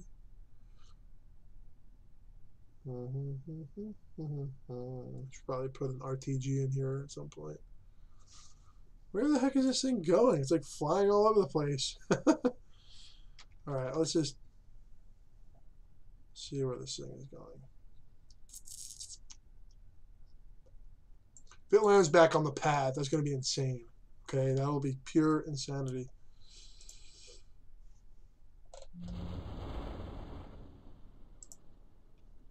No way. No way.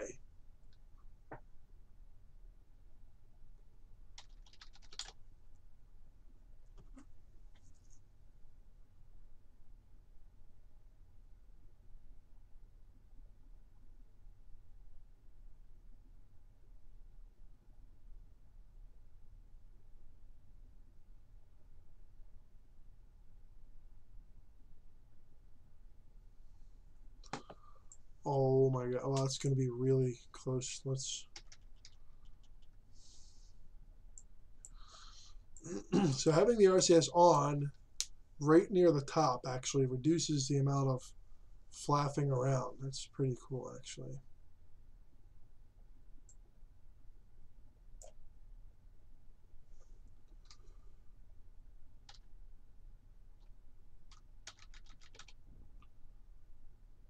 Okay.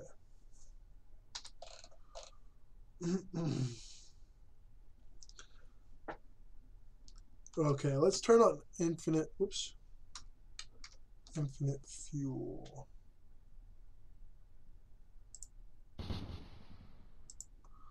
Oh boy, no more. There's no more parachutes. Let's see how high I can get this thing.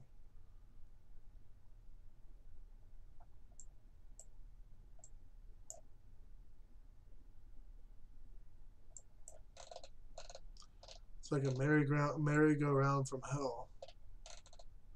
So that's the proper plane of rotation. It is going counterclock. No, it is not. It is. It does go counterclockwise. Yes, yes, yes.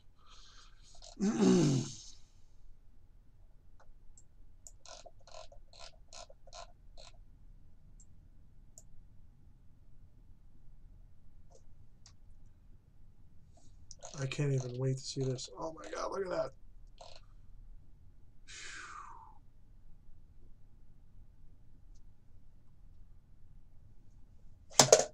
Whoa, excuse me.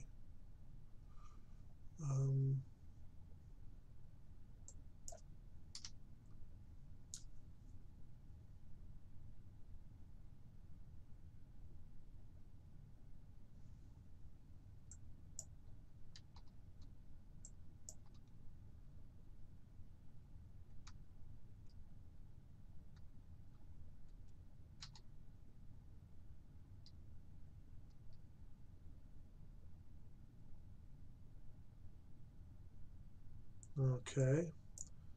It'd be cool to be able to like tilt this. Not sure which way to do it, how to do it.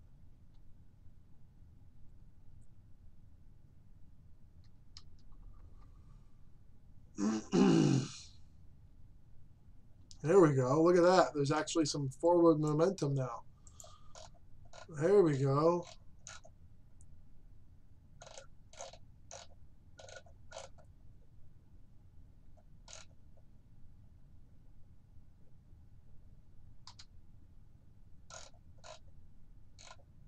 Whoa, okay. This thing's actually picking up a decent amount of speed now.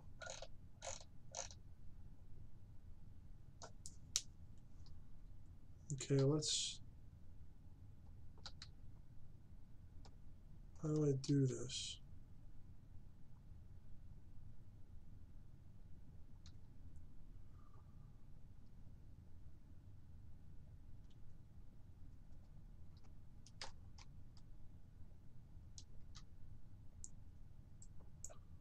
Alright, this is too sideways to be useful at this point. Okay, there we go. It's mostly... Well, not mostly. It's flattening out a little tiny bit. I want to see how high this thing can actually get.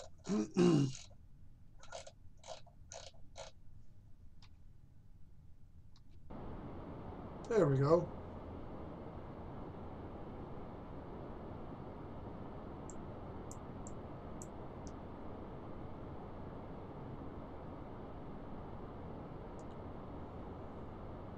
In theory, I could actually attach a big fuel tank to the bottom of this, and it would rotate all up into space eventually. Because the rockets are actually facing up, because they will thrust up as well. You know what? I think that's our next one. Whoa! Look at that! Oh my gosh.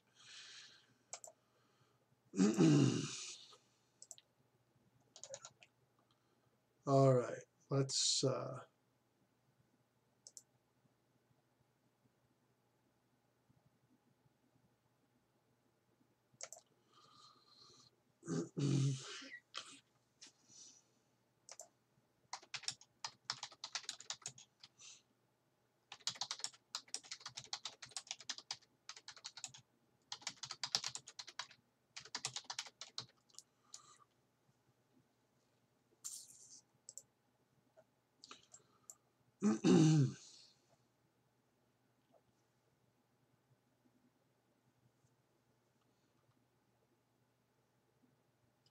So firstly, we need to put in a little detacher guy at the bottom here.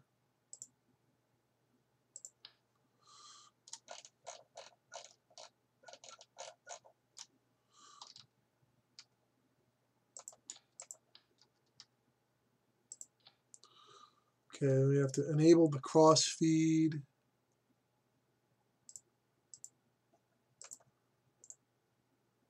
Okay, cross feed is actually enabled already.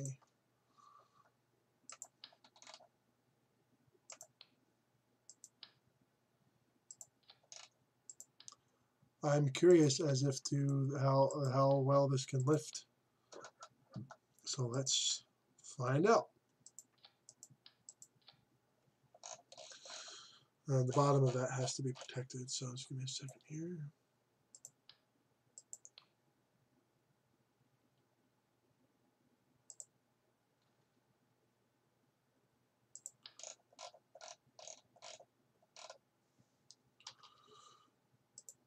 There we go.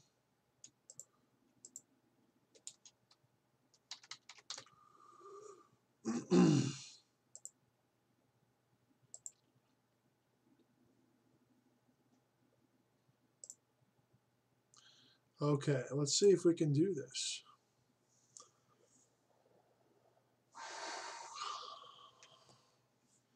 After this attempt, I think I'm gonna call it a night here.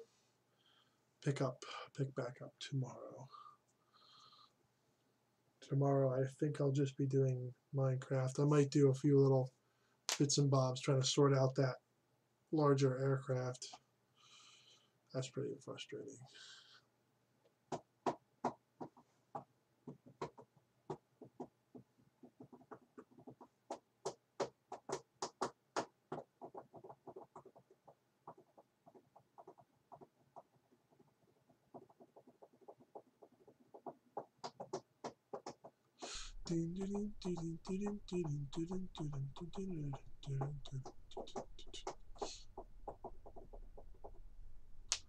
There we are. How grand it is.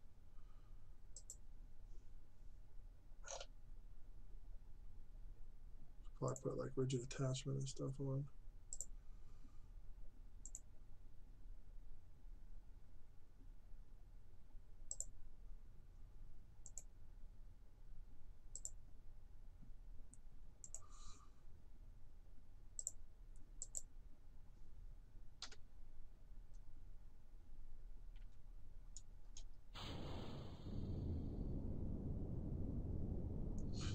All right, we still have infinite propellant on, which won't work here because it's going to be too heavy.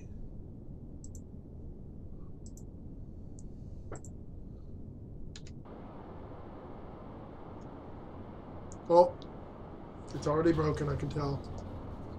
Oh my god. Oh my god, that's hilarious.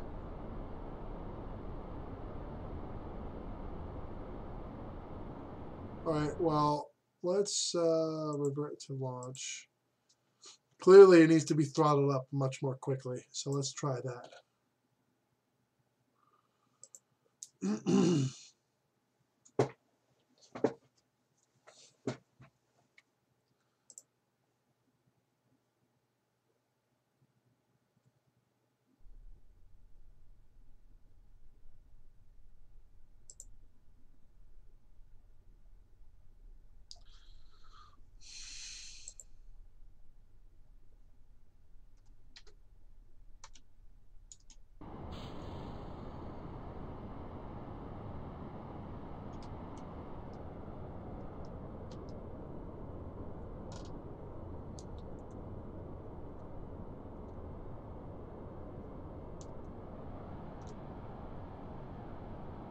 It's working.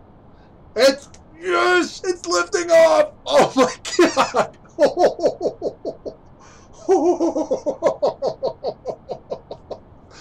Oh my god. It is actually working.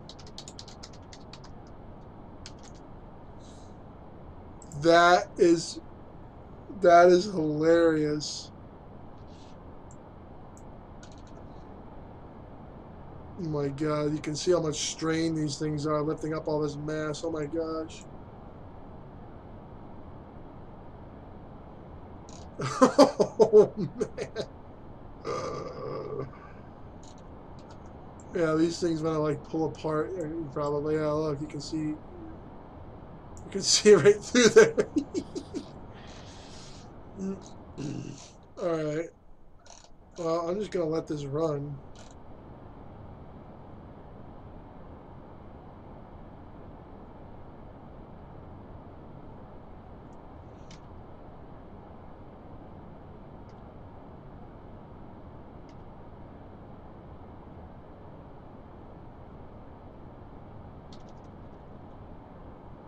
I don't know what happened.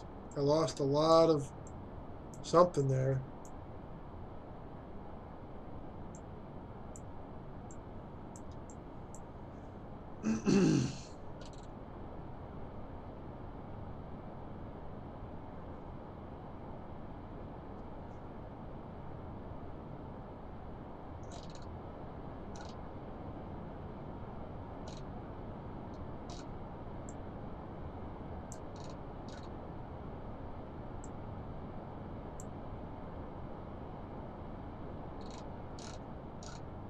Okay. Back on track, it seems.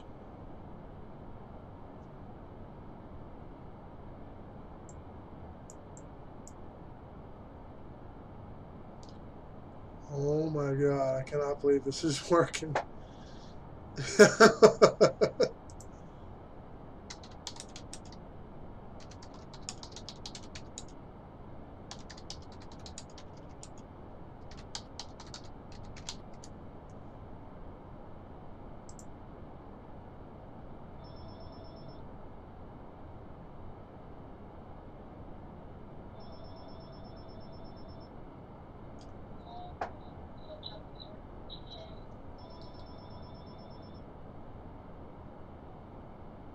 Hmm.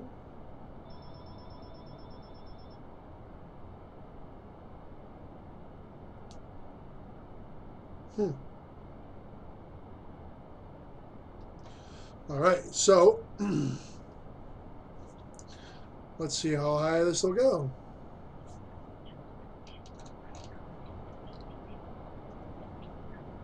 Let me grab one of these tanks here.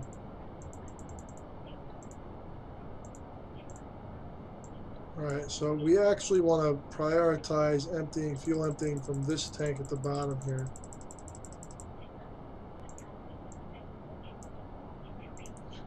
So this is plus 16, and I want this to be plus 16 as well.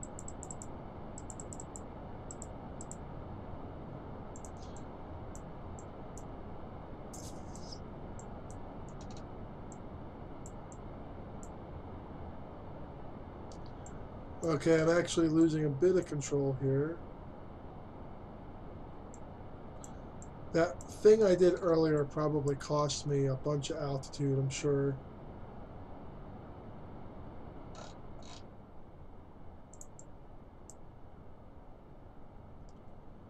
Was this actually rotating?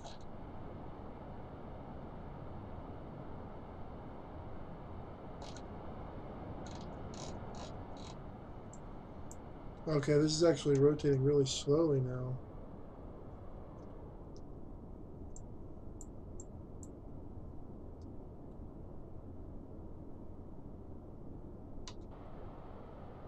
Hmm.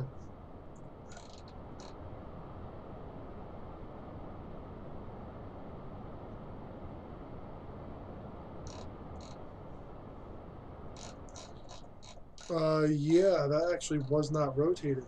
That's a problem.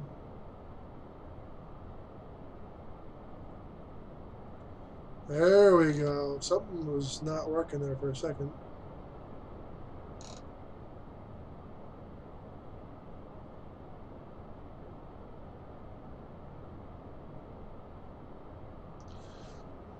Picking up speed as the weight, as the mass dumps out.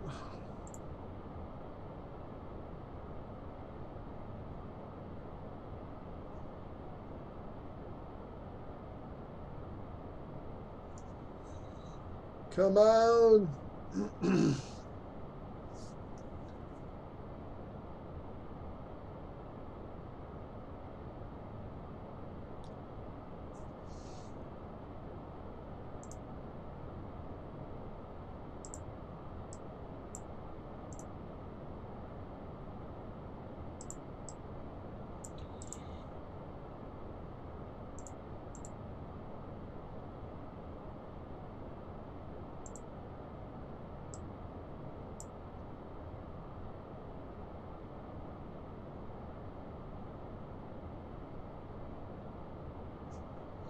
Three, two, one.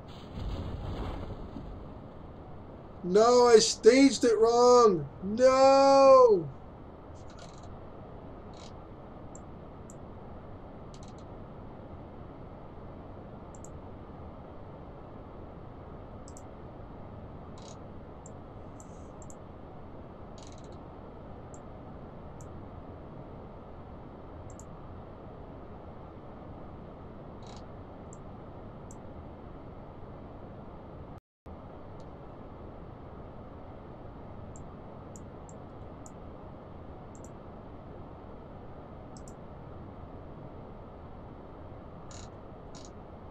There we go.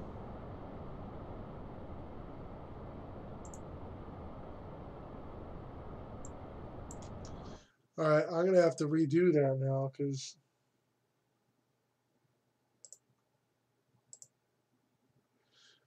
Okay, let's try one more time. Then I'm gonna sign off for the evening here. It was working. It did get off the ground. So now we know we got to drain the. We must drain the big huge tank at the bottom first. We'll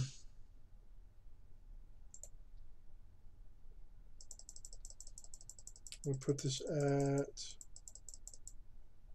20 and this at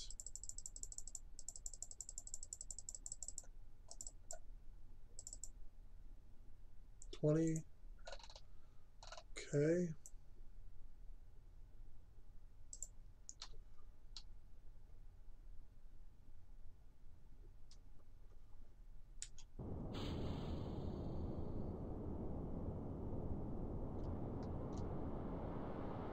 So immediately just roll it on up.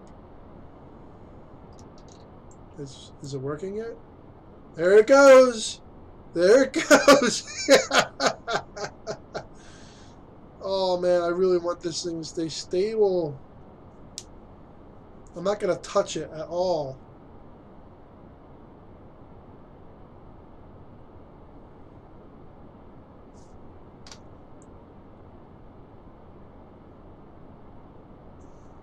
Okay. Ooh, that helped. Whoa, that really helped. Whoa. Yeah, we're cooking with lava now. Oh my gosh. Thank you for the suggestion. That actually helped quite a bit. It's a little bit of wobble now. That's the only problem.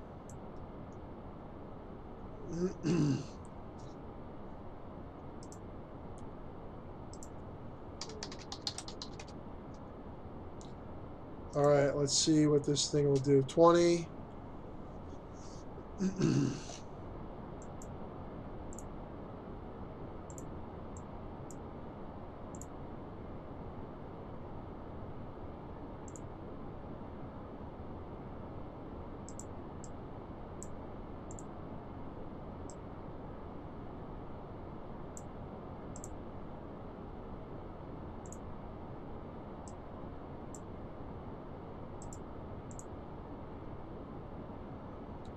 Okay. Wow, this is... Yeah, it's fairly stabilized.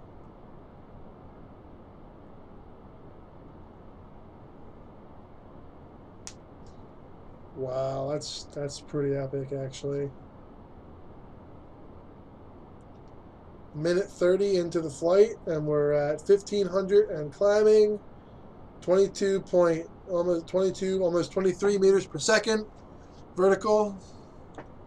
We got plenty of fuel left. There's the big, huge, lumpy, tumor-looking thing at the bottom is full of fuel, except for the very bottom. That's just to keep the weight from being right on the tank. And then we have all of the rocket tanks up on the top here. All of 6 of these. I think there's 6 of them. 1, 2, 3, 4, 5. Yeah, they are full of fuel as well. So we have plenty of fuel here. I have to remember to not hit the space bar. I have to do decouple node on the screen here.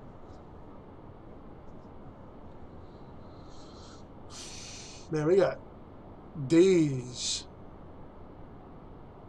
of freaking fuel here. Look at this. It's really actually starting to pick up. 25. Whoop. Come on.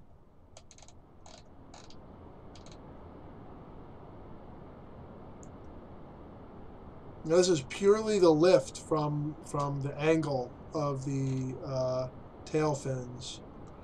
I can grab one here.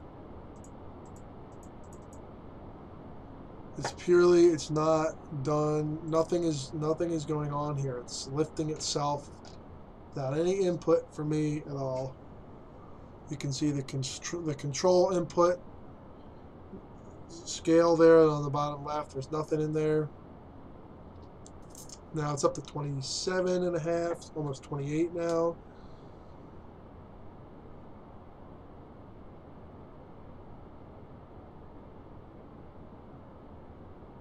Makes you wonder, maybe I should increase the angle of the rockets. Maybe we should do one more little tweak there. Because if the SAS is not going to be on, then it shouldn't matter. Alright, we're starting to really pick up some vertical acceleration here now that the fuel in the big lower fuel pod there is starting to dwindle.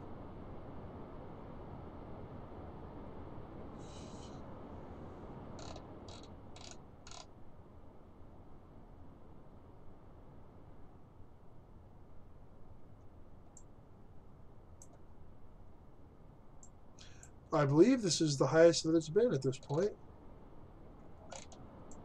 That's purely because there's more fuel. And as soon as this big tank thing is gone, I can almost guarantee you, because it's getting rid of its own weight at that point instead of lifting, it's lifting fuel, but pretty soon it'll just be lifting itself, and itself, because it's carrying fuel, it'll get lighter.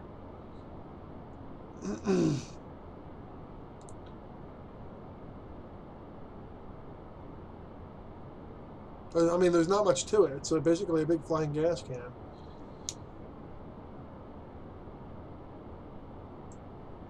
I could probably put fins in here. That might work. That would really up the amount of force, I think. Whoa.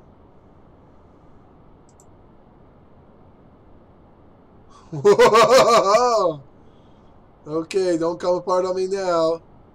Look at that, shooting up. Yes! Yes! Not only that, but the rotation is like off the freaking chart. Look, it's 1, 2, 3, 4, 5, 6. At like 5 RPM at this point. Sorry, 500 RPM. And we still got plenty of fuel left.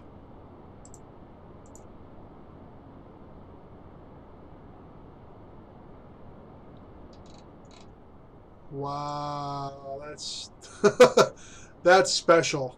I gotta tell you, this is, look how far up it is now. Even with that giant, huge fuel pod at the bottom. I think we need to replace these structural girder.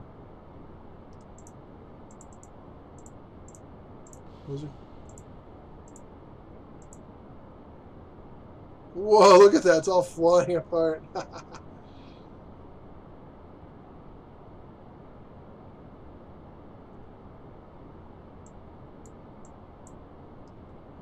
Let me just pause it real quick.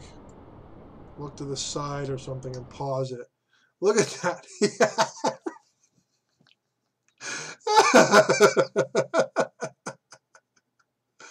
Oh my god, that is a crack up.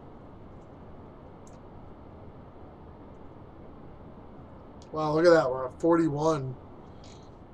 We're going up. And we are out of fuel. Still going up though.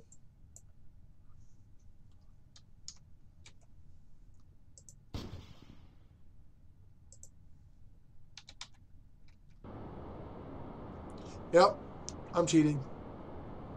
I want to see how high we can get.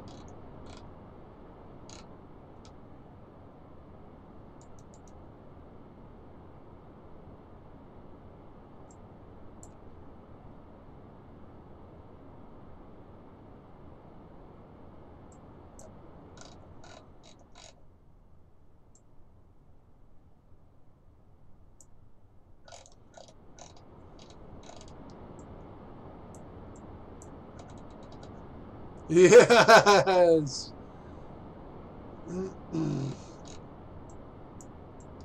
So clearly there's a bit of wobble in this now, but overall it is actually stable.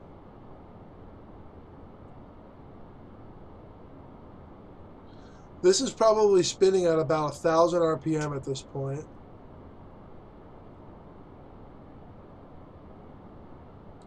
Now, once the aerodynamic lift starts dissipating, which I'm not, it's still pretty strong actually.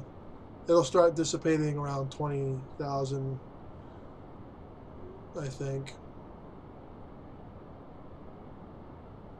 But then the rockets are still pointing down, so the rockets are still trying to launch. It's like centripetal force, right? No, centrifugal force. This rocket's trying to fly this way, and this rocket trying to fly this way. So instead of this rocket going that way and this rocket going this way, they pull on each other, and they actually twist all the way up into the sky. That's basically the concept here. Times 6. So there's 3 of those going on.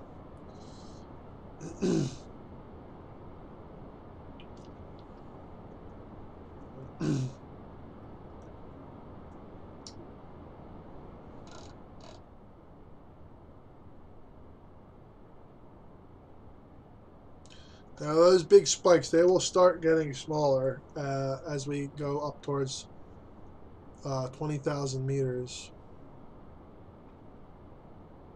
or 20 kilometers if you want to call it that.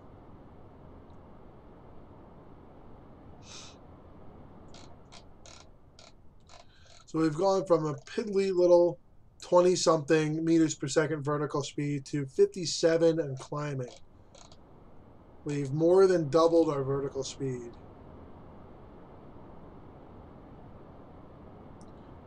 I want to see this thing get into space. I wonder if I could launch this without the fins on it, because the fins would definitely make it rotate on the way up. And then just launch it out into space. Ooh. Okay. I have another little challenge for myself there.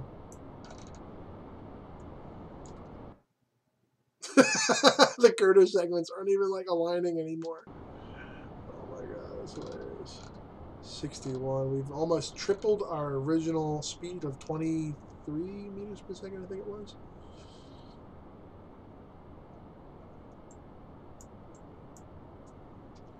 So those spikes are getting way shorter now.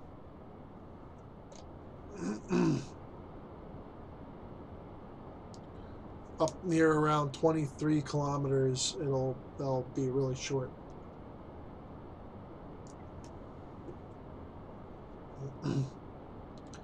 So now we are not relying on aerodynamics to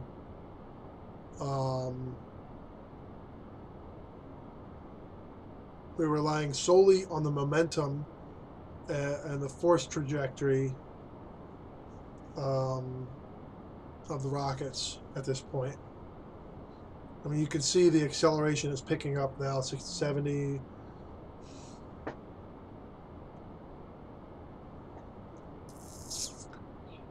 Yeah, we're really starting to take off now. About 23, those yellow lines should start really cutting back.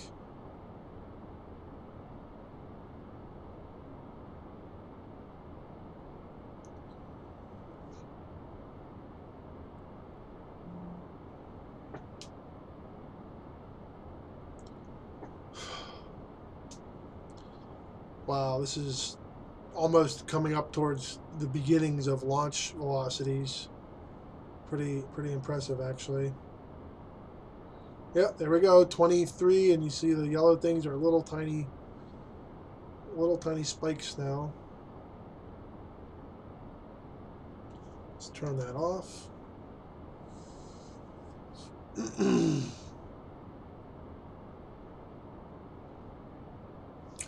We're now going incredibly fast. The exhaust column is extremely tall.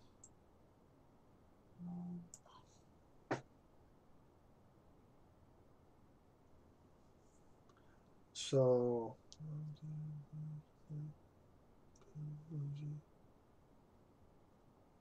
right.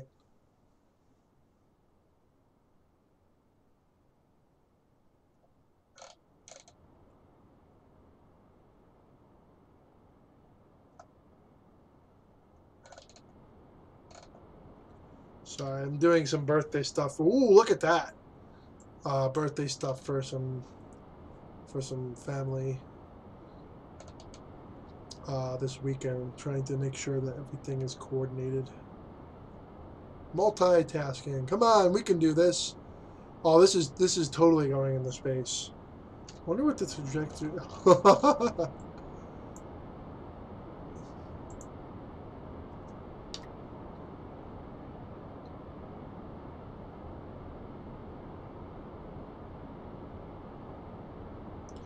That is absolutely incredible. I believe it's tilted like it's basically going totally, completely straight vertical. That's why it's picking up so much speed, I guess.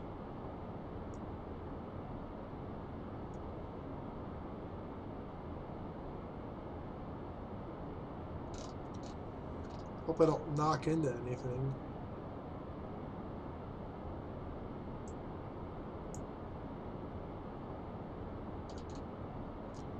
Yeah, I would like my space station to get the heck out of the way.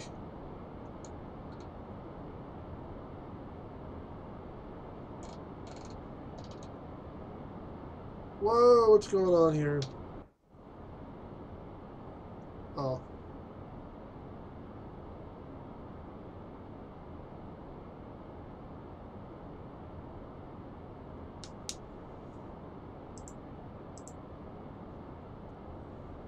Okay. Yeah, looks like we're going to space here, people. Yes, rocket copter.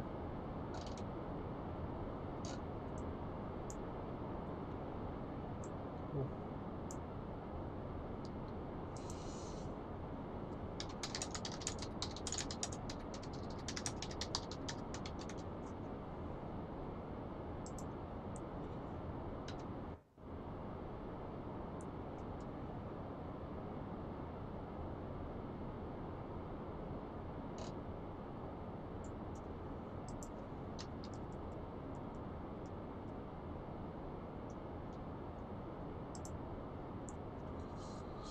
Here we go. We're going into space now. Woo!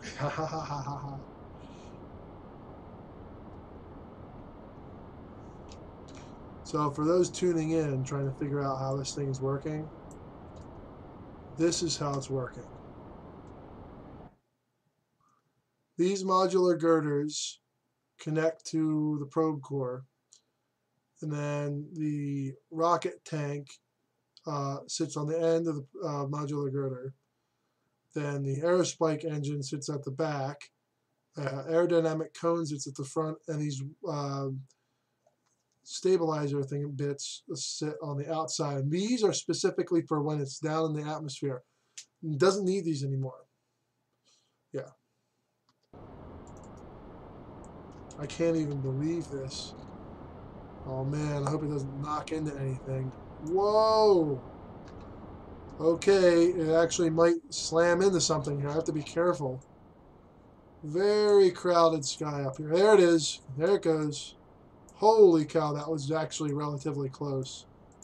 Yeah, low Kerbin orbit is filled to the brim with stuff.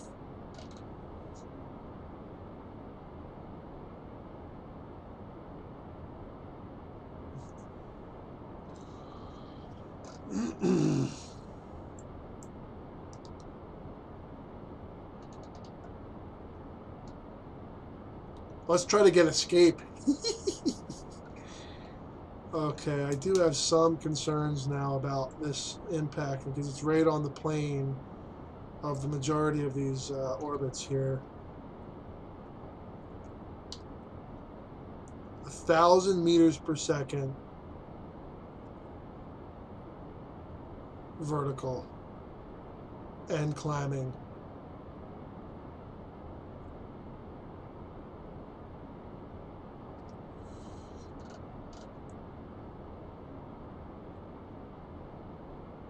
Oh, that better not. That better not intersect. Oh, crap, it does. That is a huge space station.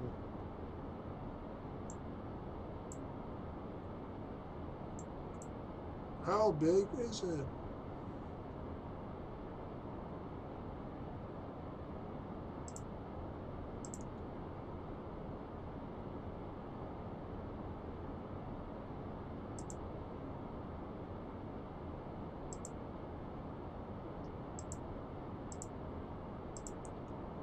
There we go. Oh my god, this better not smack into my freaking station. It looks like it's just off plane enough that it won't. Oh my gosh, that would be really bad. That's a serious thing that I put up in the orbit. I would be pissed if that actually happened. Whoops. Let's see if we can see it. There it is.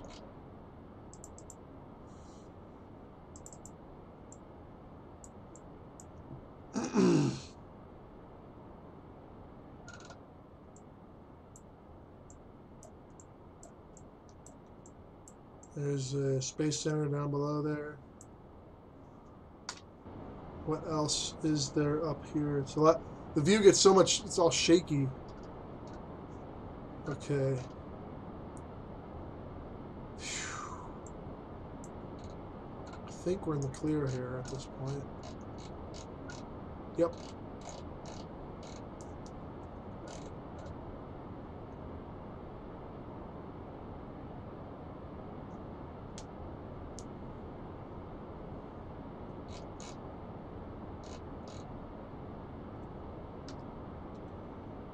Oh my gosh. It's accelerating exponentially. How do we stop it? Oh no. Yeah. See, in your face, people who think I don't know what I'm talking about with Kerbal Space Program. I actually have been playing this game for a very long time, since 2014, I think it is. I have learned some things. Not everything, but some things. I'm not Scott Manley informed about how the whole thing works, but yes.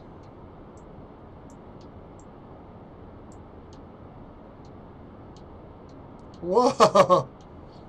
Hmm?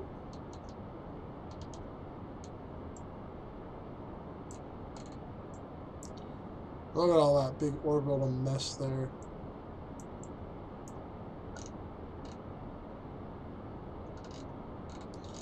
Yeah, let's go for escape. Why not? As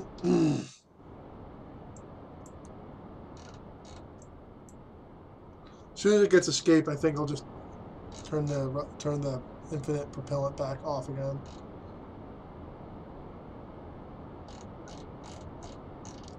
Okay, we're back here by itself. Whoa, we almost had a Minmus encounter. Here we go. Oops. Watch this.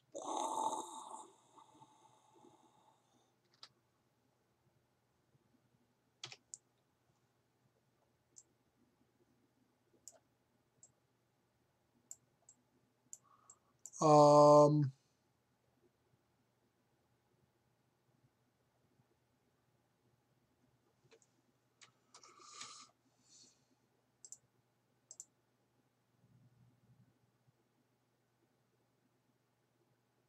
uh-oh.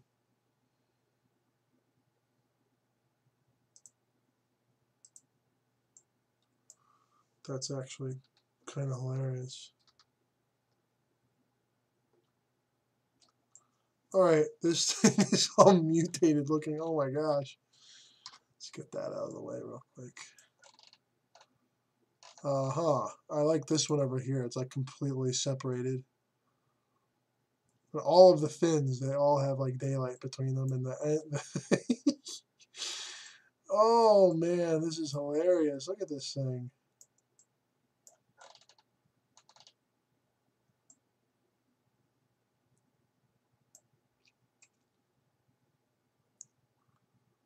Everything about this, just look. Even this is it's all completely apart. Oh my god. Let's see if we can't tilt it to the sunlight here.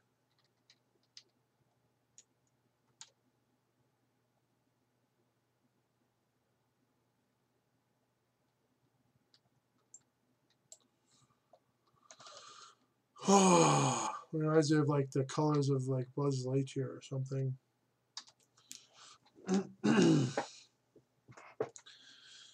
Now that was fun. I've never done anything like that on Kerbal Space Program. That's pretty impressive, actually. Let's let it get its little escape here.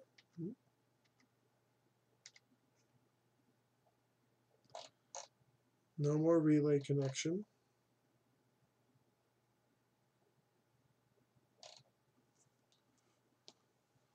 Yeah, that's the only bummer. It's dead now because it's only a probe core.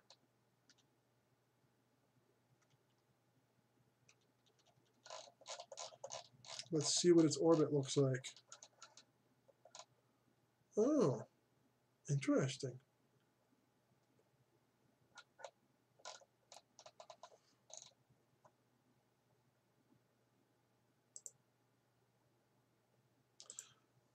Mongoose 6 Deep Space Probe.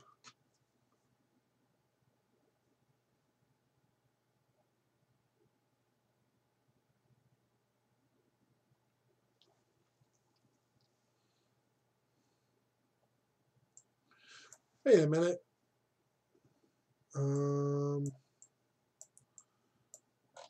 What?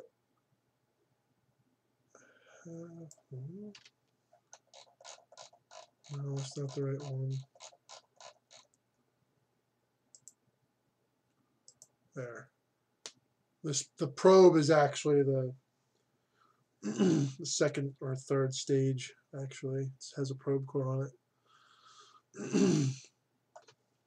In case I needed to do adjustments. There we go. This is Kerbnik.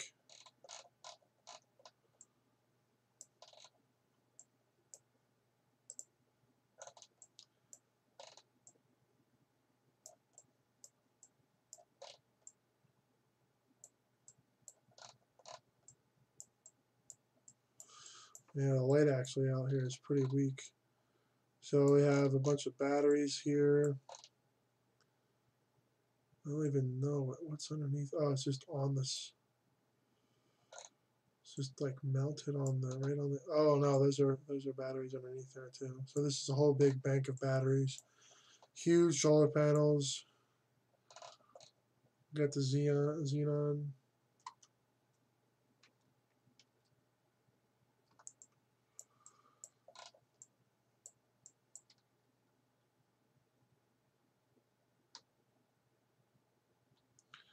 This is my furthest relay satellite.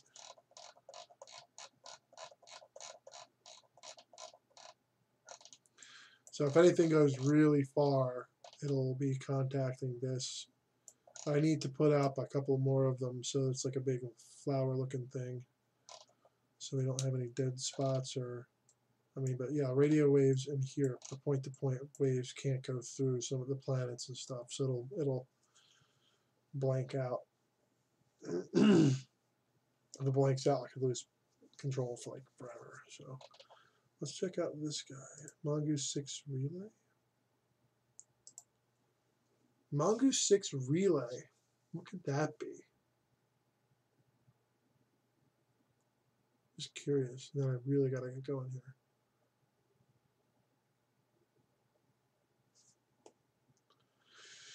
Some of these have been out here for 232 days. Yeah, Mongoose 6 Relay. Ooh, what happened here? This has a relay antenna on it. Where's the?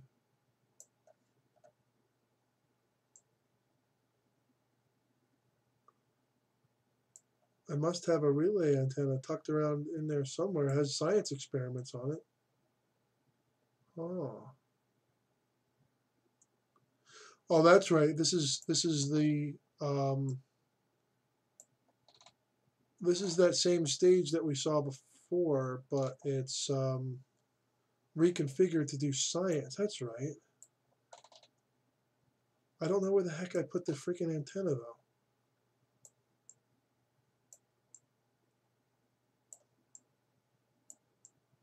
Oh, there it is.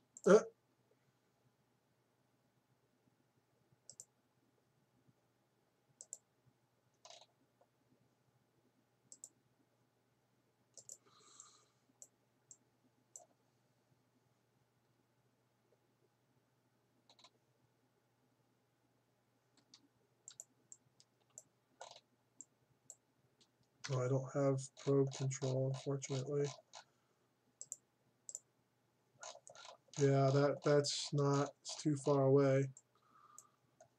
Let's see what we can do here. It looks all clumped up now. Let's try to spread this out a little bit.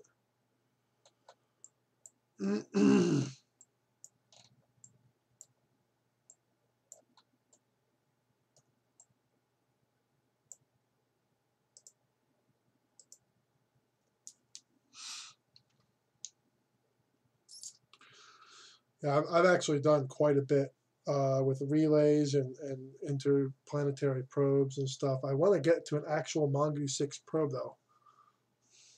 I don't know where. Okay. So this is the nose cone from the launch. Don't know how it got way out here. I don't, not really. Probably got pushed by something.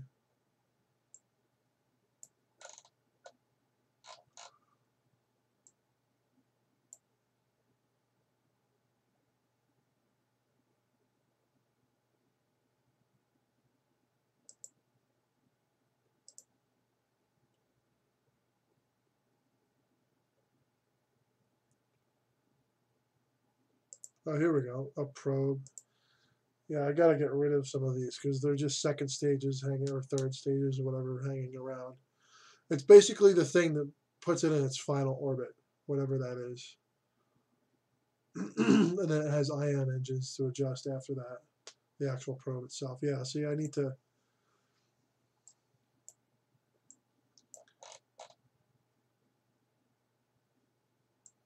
I really need to clean up a lot of this stuff.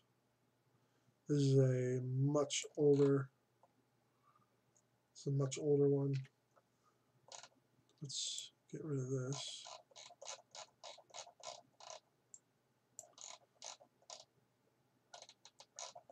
Yeah, you can see how far out those ones go.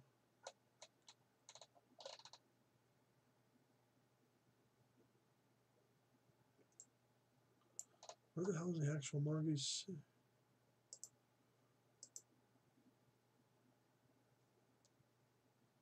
Is this it? Please show me so I can go. I really need to clean those up. Oh my gosh. Here's the tracking station, I guess.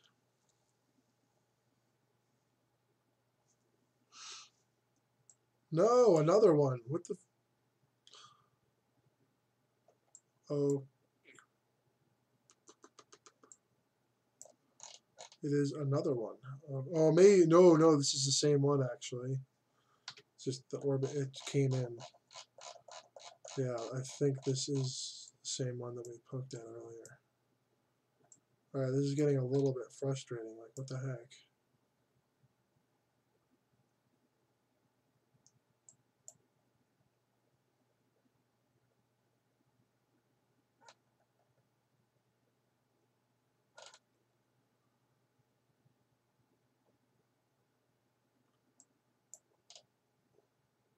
Oh, here we go.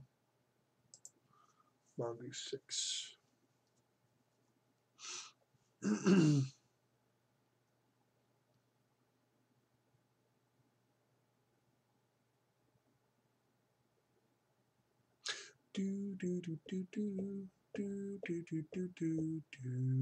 Ah, yes. Turn the lights on. There are no lights. Oh, there we go. Yeah, look at the size of this sucker.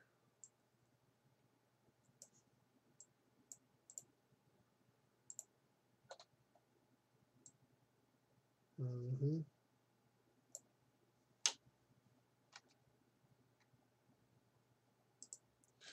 Consumes quite a bit of electric charge. No, it doesn't actually. Xenon gas consumption is pretty wild though. However, there is a cure for that.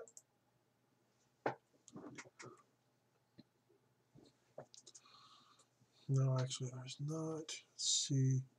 So this is set up to create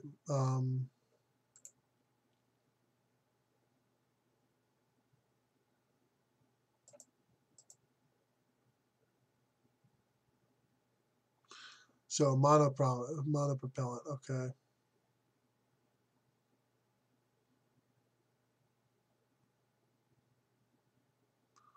So we can use some monopropellant to swing this thing.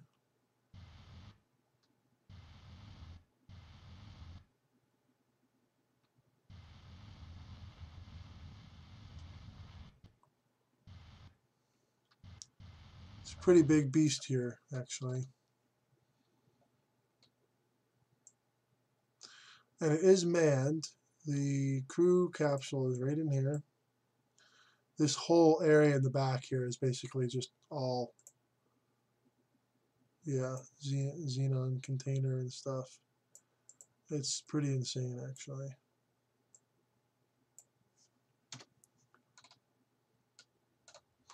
Relay antennas. Probe core is, this is the probe core right here.